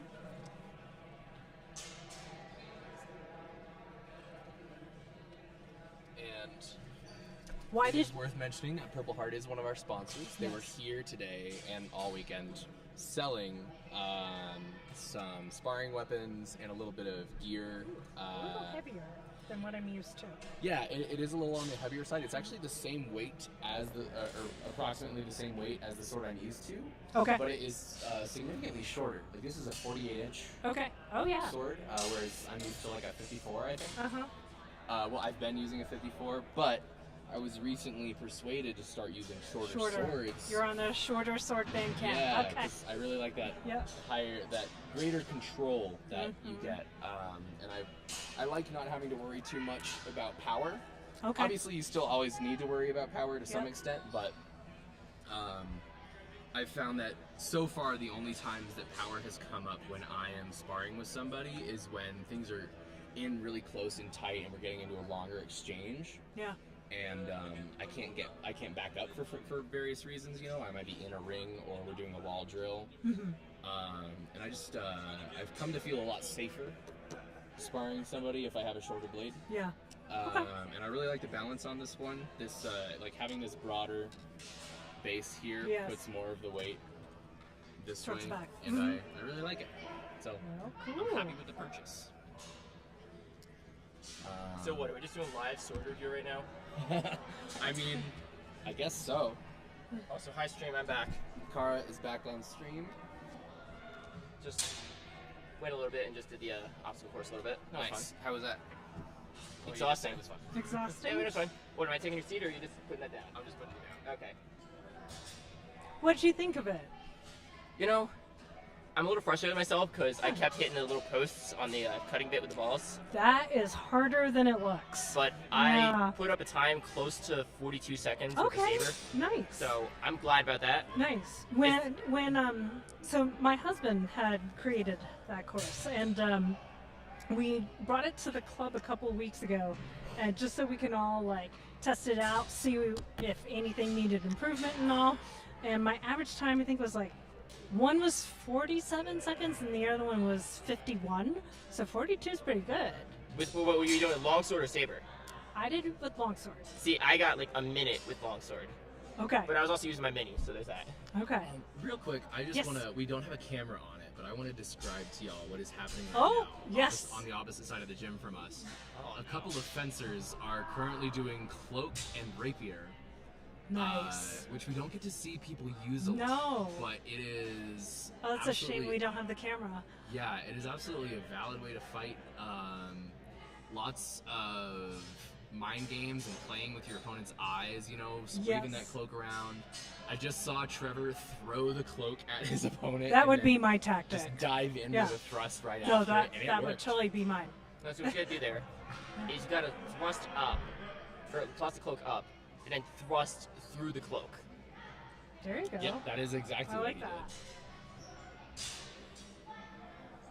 I mean, you might tear up a cloak, but honestly, most people here, when you see those like heroes and action movies and all that stuff, like not action movies, like fantasy movies and all that stuff, the cloaks are never pristine, right? It's always those tattered cloaks, the ones that like look like they've been dragged in the mud, that make them look badass, not like dainty little people that wear a cloak around their villa or whatever. Yeah, very different affect.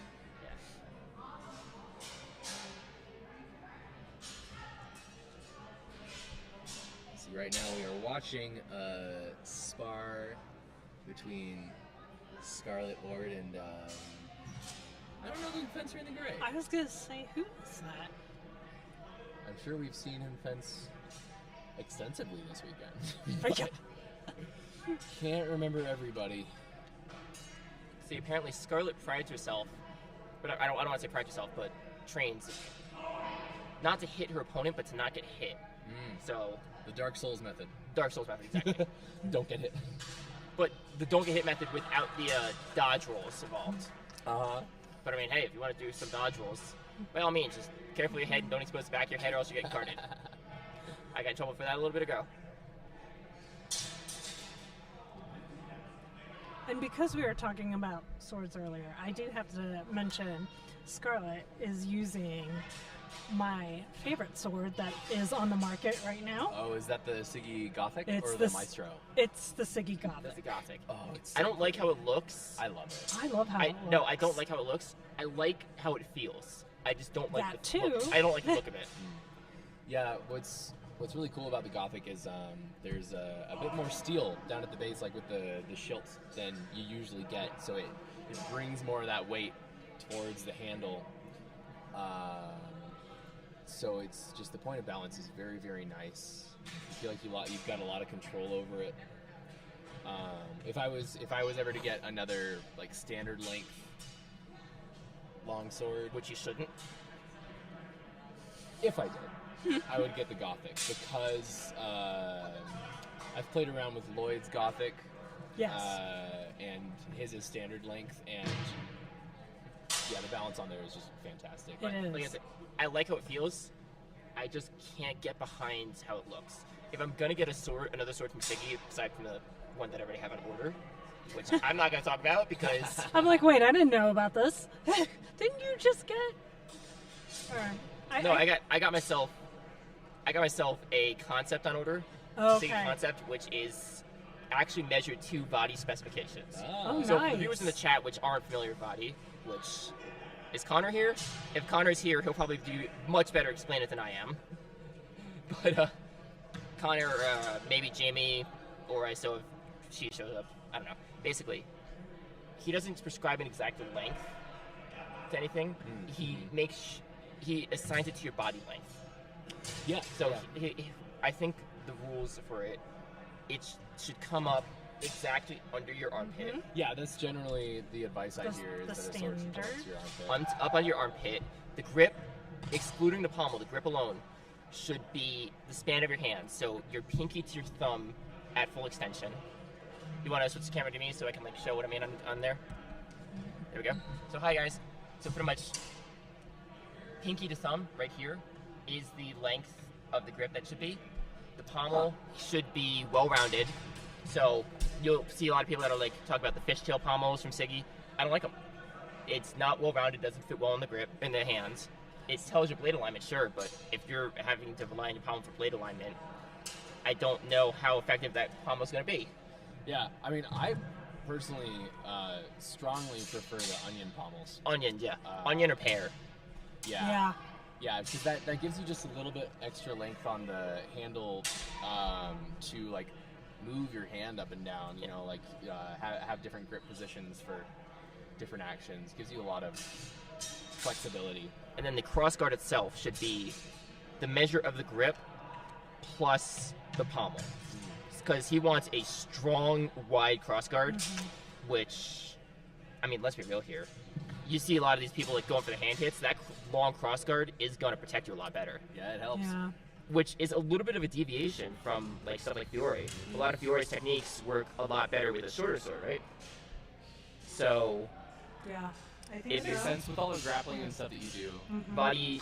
I know he does grappling. I'll be honest, I'm not as well educated as I should be on him. I kind of resort to ooga booga fencing, as I call it. But as far as I'm aware, his art is made in the binds rather than the grappling. Even though the grappling in our neck of the woods tends to lead towards. Wow, these lights are insane. So let's just give a quick caution here to any viewers in the chat with epilepsy. David is Anybody trying with to light help you. sensitivity, We apologize. Yeah. should maybe avert their eyes. But yeah, so it's just a bunch of fun stuff that he's surprisingly specific about, but it's not to an exact length, mostly because I'm pretty sure the concept of inches and centimeters didn't exactly exist around him. I mean, I might be wrong, but I don't have historical inches. I mean, people have had some kinds of standard units of measurement for like. Should I be talking so hard in the mic? Not quite so close. Okay, sorry. Doesn't need to be. Sorry if I blew your ears up. Nah, it's all good. But yeah, I mean, people have had standard units of measurement for like thousands of years. Although, then again, I think cubits were based on the length of your forearm, so that depends entirely on who's building. There was also like the Romans that like did their miles or whatever on like something about their formations or something around that. Oh shit. Oh. Okay. Well, ladies and gentlemen, for those of you watching the chat, we're about to get a backdrop change. So, Hold on 1 second while we move some stuff here. Also, to shout out to Marlene for adding, the Gothic also comes in shorty if you're looking for a shorter sword. yeah, so I was going to talk about that. Ooh, yes. Okay. Okay. I'll carry the stream, I guess. I won't carry it personally. I'll just be here. What camera is that? Just so I know what to switch. Ring 110. Okay. So we're gonna get a quick switch over while the stream switches. Mm-hmm. Hi. It's just us on stream for once. How's that? The girls are taking over. You get it? There's that. Do this. The girls are now ruling. You know. We have taken control. All your bases belong to us. God help you all. No, kidding. Totally kidding. Maybe, I don't know. No, I'm not kidding. You're not. Should I be kidding? No. Dude, that was kidding. By the way, so earlier I asked Guy like favorite things about this weekend. Your name came up. Yeah, that match. Yeah. That match was really tight. Yes. Honestly, if it had been won on points, I think I would have been a little disappointed. Or Yeah. ended on a time. Uh-huh. So I don't know if we got this one on the stream. Basically, what happened? There was a little bit of a. I'm sure it was. There was a little bit of an error when it came to the timing, Mm-hmm. where the judges weren't aware they had to call last last round, I guess, last match, something like that. Mm-hmm. So it went out on time where I was up 9-8. And then they went and convened and were like, whoa, we should have called last match. It didn't happen. So they went back with 30 seconds on the clock. He has to win by deep target. Yes. I just have to get shallow. If I afterblow him, whatever. That 30 seconds is done. So it's pretty much either he has to get a deep target clean to win outright. So I go for a shallow target, just trying to be safe. Beautifully parries it, 9-8, gets me right in the gorget. And I can't be mad about it. I'm sad that I lost there. Right. But it was such a clean round that if it had gone any differently, I would have been upset. Yeah. I had also mentioned to him that you're the one who eliminated me from Mapim Cup. I'm the caster curse. I am personally the caster curse. But like it was totally fine. But now I have a chance to tell you this story, so I'm delighted that I'm having this opportunity. So I had a fellow club member, Joe, be my coach, right? And so, he calls a timeout. I remember this, right? And so what was said in that discussion was, okay, so she likes to come in on thrusts and do hand shots. I'm like, yes, I know. And Joe says, I don't know what to do about that. And he said, I mean... Honestly, your approach to it, you kept the hands back and the tip high.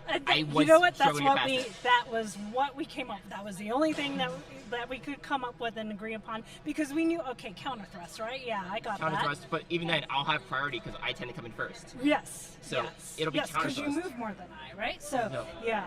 So but yeah. That was like really funny, a really funny moment when he was just like, I don't know what to do. I don't know what to do about this. Honestly, that alone is what I'm glad about. Yeah. I may not have won many matches, but just about every person, barring Scarlett, and Scarlett and Doug. Scarlett and Doug took me to school. No shame about that. Yeah. But just about everybody's, either I've won, or I've made them work for it. Right. So, even if I lose, I'm okay with that. My goal is not to come in here and be the most dominant fencer. Half the people here fencing in the open have 3-4 years on me. Okay. How long? I don't think I know this actually. How long have you been doing I this? started October of 21. Oh, whoa! Okay. So. Nice. When I did didn't you know start? that. I started in August 2018. Oh. Yeah. So you know more tactically than me. I think I just have the advantage of being a... You're fast. I'm I don't have I'm that. a squirrel. Like, I have been lovingly referred to as my club's problem child because... Hey, that's great. I move too much. And I stay static. I've learned my lesson. I've said this a couple times during today's stream, especially with Mariana, who moves all around, and you don't stay static, right? Like, if you stay static, you lose. Yeah. What? Oh, we blocked. We had a block. We had a block right here. We did have a block. Well, note to self, ladies and gentlemen. Either you find the best love of your life with a sword, or the best friend in a sword. Because I mean, Hi. Oh Hey, shit! I thought you saw me on screen. I'm sorry. Oh, I was looking over a chat. You know what? Honestly, reasonable. Reasonable. Hello, chat. It's me, a menace. Oh, my heart rate's probably up 150. Sorry, I'm just watching the live with me go, hi. I look like I'm about to eat someone. Yo, I'm so mad. Why? Because JD did really good, and he hasn't fenced in like 2 years. What a piece of shit. I'm so mad. Yeah, I did notice that when JD sucks. He still has my number. JD, you suck. Yeah. Get on here and tell Chad how much you suck. I was actually noticing that when JD was sparring with Scarlett. Hi, I suck. Yes, You know what? you do. You know what could potentially be cool? I don't know if this is like something you guys want to do on the stream. What's up? Maybe post game your bout and be like, see what you talk about what you know. Hey, do you want me to get out of the way and let you guys talk about it? I mean, we can talk about it, but you guys don't have to pack up soon. I gotta get packed up myself. Yes. Because Just you for need to now. fly home. I fly home tomorrow night. Okay. Sit down and talk about being back in. So I got no worries about, being here a little late because I'm gonna be here for dinner. I'm gonna be. Honestly, the fact that we had so much go on as we did. And a quick announcement.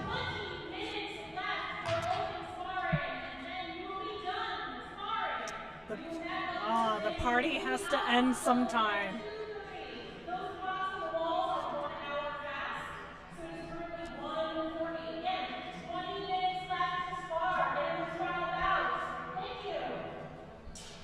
So, I'd love to have done some open sparring, but unfortunately, I have done just about everything I could have done this weekend, both tournament-wise, and I've showed up on the stream for I think I've been on the stream for 5 hours continuously at some point. Or not continuously, but off and on. Isn't that ties? I'm not even supposed to be here.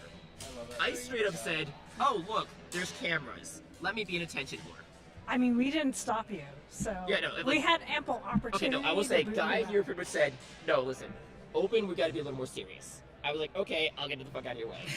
Now it's Is like, that why? Is that why we didn't see you as much? as much, yeah. They pretty much. I told didn't me- know that. They told me we need you to be. We need to be a little more serious about the open. It's a bit more professional, You're like, which I "I'm out." understand. I showed up a couple times, but I wasn't as keyed up, and I'm especially not as keyed up as I was on Saturday. I think 'cause- more than anything, it was a need for focus. Oh, focus.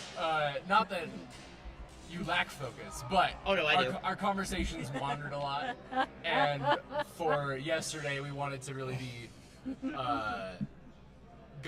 hopping from match to match, keeping the audience informed, and I get distracted very quickly. Yeah. But listen, we had the best talks. Oh, we haven't had a food talk today. We did a food talk yesterday a little bit. Did a food talk. As Guy sits down, he's like, "Yes, let's Yeah, have right, we that gotta do food." food talk. All right. So what's the hot take? What's the hot take on food today? Because I see muffins. Best way to drink coffee is black with maple syrup. Ooh, I haven't tried that. I like It that. is delicious. Okay, I like that. Here's the thing, though. With maple syrup? No. We gotta go back. With maple syrup? Yeah. What are you, Canadian? No. Where are you from? Here. Like born here and everything? Yeah. Okay. By We're not even- heritage, I'm We're not even close to Canada, so I'll get mostly that. Irish. Mostly Irish? Okay. I still never migraine. I don't understand. Oh. Like just thinking about the amount of sugar that would be added to that. No. It's just a little spoonful. Like a spoonful of syrup? A little spoonful. No, listen. What we're trying to do, right? Like a teaspoon. Cold brew. With maple syrup. No. Caramel macchiato. I mean, that does sound good. Yeah. Well, because also gotta remember, out here, what's your average summer look like? Like what's your high temperature most of the days? Oh gosh. Anywhere between 70 and 90. Okay. It really swings. Now imagine, every day, it's 90 degrees. Yes. I work outside. Uh-huh. It's 90 degrees at 70% humidity. Yes. Jesus. It's horrible. Oh, That is that's my- right, because you've never really experienced that. You I mean, probably felt that. Like, Okay, I've yeah, visited being in the East Coast. humid places, Okay. but I've But have never you- lived in a humid Yeah. place. Yeah, So it's. I deliver for Amazon, Yeah. and I'm outside Oh, God. during the peak hours of the day. My Terrible. route begins at around 12 o'clock, and I'm just hitting my stride from 2. I finish my day at around maybe 7 o'clock on a good day. So I'm spending the entire afternoon back and forth in a van, and some of these vans, people like to close the vents on the far side so they have all the air coming in on them. Uh-huh. That backs up the motors on the AC, Oh. and you can't get anything done because all of the AC just goes. So some of these vans I've been in, it's been 120 degrees in the back because the AC doesn't go to the back. I've got to go pick up 50-pound packages and run back and forth. So when I say hot coffee, the only time that happens is when it gets below 40 degrees in Florida. You know how often that happens? Not often. 2 days a year. Oh my God. Actually, I'm going back. Let's see. Let's take a live look at when I'm going back right now. While you're looking that up, I will say also too, Guy, you would not like living in humidity because I noticed you have wavy hair. Coming from also having wavy hair, Uh-huh. let's just say when I first moved to Colorado 9 years ago, when my friends were asking me, so how do you like Colorado? My answer was, my hair has never looked better. So does it like get too frizzy or something? Frizzy and really poofy. Like it doesn't lay nice. See, like I love volume in my hair though. So like if I can get more of it. You say that. We gotta all do like the hair flip thing. I may. Like ready? I did a little too early. My hair does that because I don't tie it up and it's not short enough to like do much. It's too short to do much of anything with, but it's not long enough to like have it braided. Yeah. We had somebody try to put my hair in a braid earlier today and it came out within 5 minutes. Mine is technically long enough to put into a ponytail, but it looks horrible. And What, you don't want to look like a hipster? That's the word. I wouldn't actually mind it if my hairline agreed with it. Oh, what? You don't have the widow's peak on you? Oh, I have a serious widow's peak. Yeah, like see? There we go. Oh, Widow's hey. peak gang. Yeah. Gang. Mine's a little more pointed than yours, but like yours is like pronounced. I get it. And also looking at the weather for Venice tomorrow. Oh, Or God. today. Jesus. Yeah, It's today. 87 degrees? It's 87 degrees. It is November. Yeah, that's what I was It is just November gonna say. 6th. It is 87 degrees. It is 58% humidity. It currently feels like 93 degrees and I don't it's 9 miss miles that. per hour. I don't miss I didn't that. know that the environment could commit war crimes. Tomorrow, it's Clearly. actually going to be a little colder, and then through the rest of the week, it's going to slowly drip down. Luckily, I don't have to go back to work until Thursday. But look, I'm going back to work on Thursday in the rain. Oh, No, good. great. Marlene, I'm glad that you are interested in trying maple syrup in your coffee. It is the best way to drink a coffee. Yes. Hi, Ty. So And Allie, quite threateningly, is reminding me that I'm going to be living in D.C., where it is quite humid very soon. So I saw that come in on the chat. I'm like, hold up. Is this what I think it means? Yes. All right, we'll talk about that later. I will visit. You better. Often. I will come to the gym. Oh, you better. I will tell people that I'm Yeah, coming. well, we can talk about that later.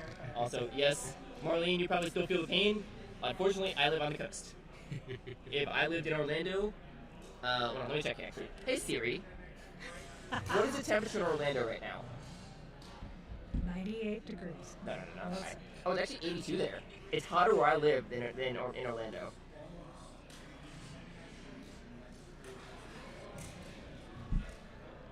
Jesus. Yeah, you missed it. It's what, 88 degrees right now where I'm coming from, at like 50% humidity.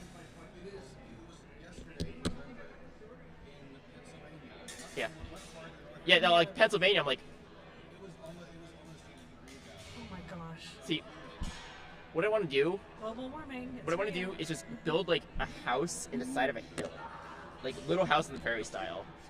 Like that do sounds like nice. do like this exposed stone walls with one side, do floor to ceiling wood paneling on the other side. Have a fireplace that like goes straight out the top, like with one of those like rain Kevin. catchers. Are you limping or are you working out? I got called Frodo all through high school. So if anybody in my school in Venice High somehow is watching this, which why the hell are you watching this? None of you are fencers. I actually had quite a few old friends watching yesterday, none of whom fence, and so they were like, they weren't in chat much, but they were sending me texts like, so when's somebody's head gonna get chopped off? Like, No, that is not what we. they were. No, that's they what were happens in joking. both. Yeah, that's weird. See, none of the people I went to high school with know I'm trans. Oh, really? So they've all run into me. Like I met like half my class so far, and they've all dead named me, not knowing anything. Uh-oh. And I forgot like, wow, your hair's so long. Did you always like have your nails painted? Why is your shirt so tight? And I'm like, Michelle, you can't be asking me these questions. You're this close to catching on. Like they had. Did they see your helmet? No, they don't. They never run into me while I'm fencing because I try and avoid my own high school because there's a story. Not a good place, I imagine. Yeah. Oh, it wasn't a bad place. I was in a very dark place at the time. Yeah, sure. Yeah. But basically what happened is apparently Isn't that high school in general? yeah. Yeah. In my high school, to get out of a math test, I'm told, one of the students set a polyurethane chair aflame. Oh no. And the whole school had to be evacuated. And then in my 8th grade in Heron Creek Middle School, somebody broke a thermometer filled with mercury. Oh. and that school had their AC was all connected. This is why we don't use mercury thermometers anymore. So we had to evacuate an entire school. We sat in the library for a few hours. That was actually how I met my first girlfriend, because I met her in that library.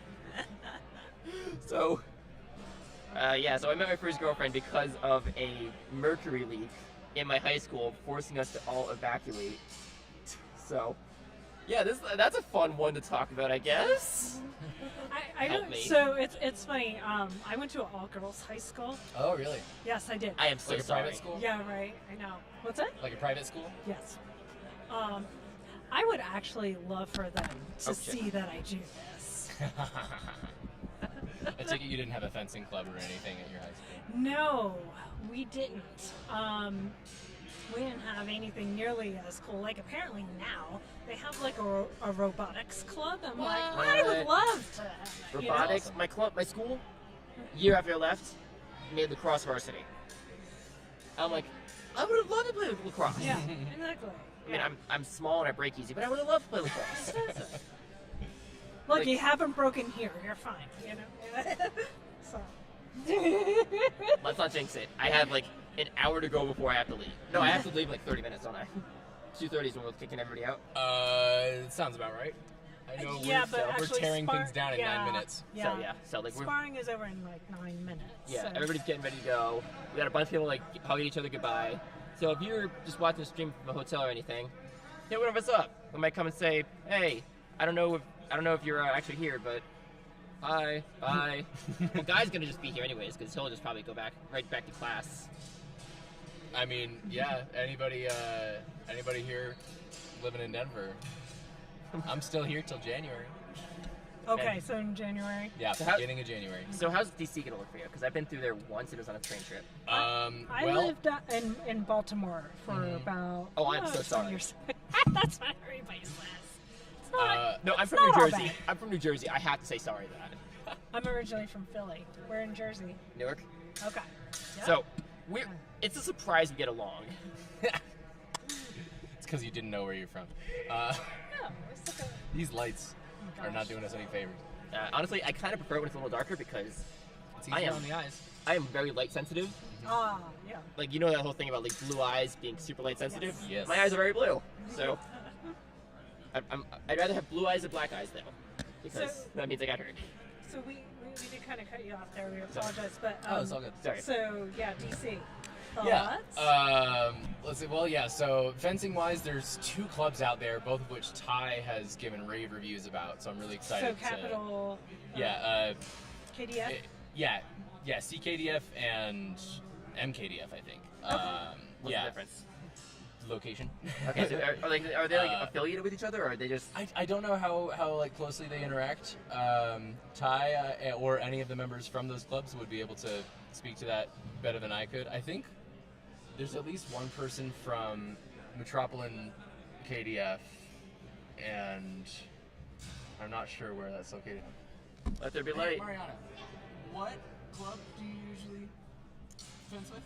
Clubs? Club. Oh, club? I am the founder of MCHO. And where is that located? It's in Virginia, right? Virginia. And how close to DC?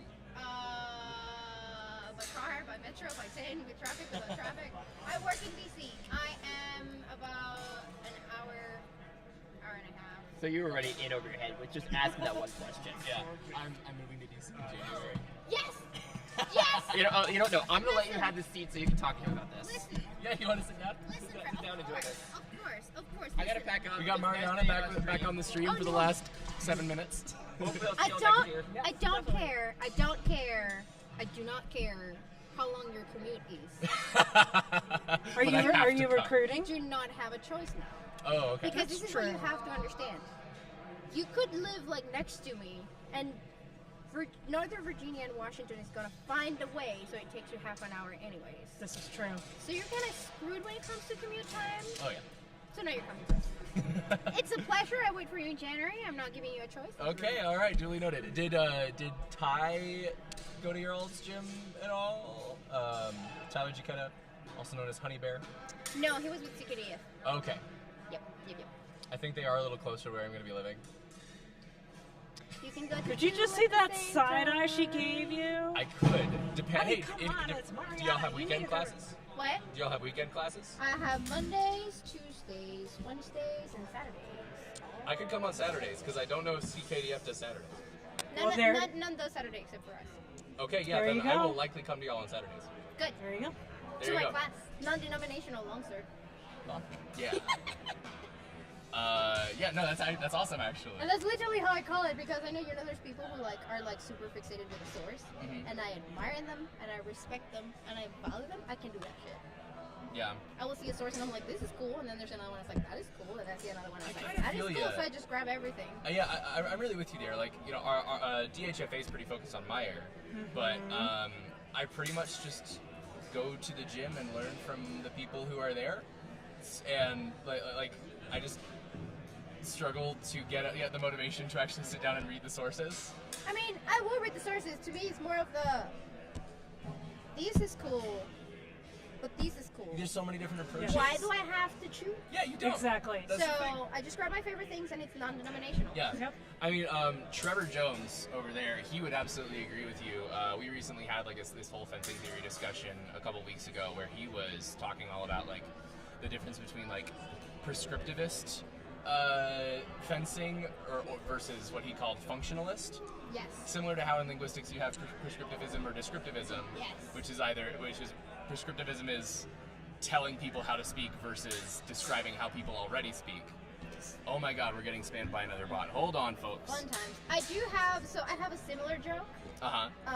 And let's hope that people, it's nicely intended. The other reason why my class, we called it non-denominational longsword, is because I like to make the joke that HEMA, it's a lot like, HEMA can be a lot like Christianism, in which different clubs grab the same book and they find one phrase that they believe to enclose the truth and the And philosophy only the truth behind the source. And they use that one phrase or that one quote or that one scripture piece to reinterpret the rest of the source, and they will use it within that philosophy. Even if there's another line right after that contradicts it. Yeah.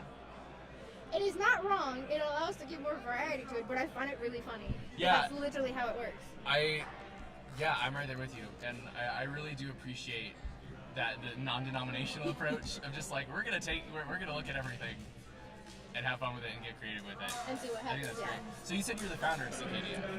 No. Founder of MCHO. MHFA. Sorry. Yes, no. MHFA. Correct. Metropolitan Historical Fencing. So it's me, David, who was here at the event, and Colleen Brandenburg. The three of us founded the club. That's so awesome. When did you find it? Found it. It's gonna be a year now. We used to train at a club called the AF, which was a sport fencing club that also had HEMA. And he died with COVID. And we're sorry to hear that. I mean, I have my own club now. I know this is a live stream. You're on record now. But I have my own club now, so it's nice to be able to just keep growing and keep moving. So, old club died with COVID, life happened, and then we're like, we're gonna go back. Let's open a club. So that's so kind of cool. yeah. I used to run my own club in Mexico when I still lived there, so it's also kind of nice to go back to be the boss lady. Yeah. Are you from Mexico originally? Yes, born and raised. Nice. What part? Guanajuato. Dead center. No one knows. Grab a map. Wait.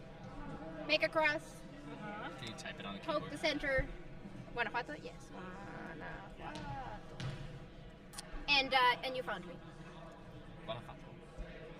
And I am from the tiniest, most middle of nowhere little town in there. Cool. Oh, I see. And it is pretty. Please go visit. Oh yeah, that is like Wait, where? dead smack in the middle. I tell him. Oh wow, it is. Surrounded by mountains. Oh nice. That sounds lovely, actually. So, how similar and different does Colorado feel with the mountains like on one side of the horizon? You've been mostly around Denver, so you don't get the best look at it. It would be the same, except you have gold, dead cold, and Dead snow. cold. Cold. Yeah, Yeah. it's actually higher altitude there. It's surrounded like mountains like here, except it's not freezing. So, Because y'all are pretty. You are just bitter because we had you fly in when it dropped down to 20 degrees. That's You know how it is to like feel like we're autumn. I'm gonna bring autumn clothes, and you're flying around, and it is covered in snow. I saw your And message you- in Discord. And you come from a land of heat and fire. I love it because in Discord she had said, I'm packing my bag, what's the weather like? And I think it was Jacob who had responded, oh, it's all good, because he's just like, oh, it's a normal fall here. It's like, yeah, you know, kind of mild in the afternoon and it drops down like at night. Just bring layers. And you're like, say what, layers?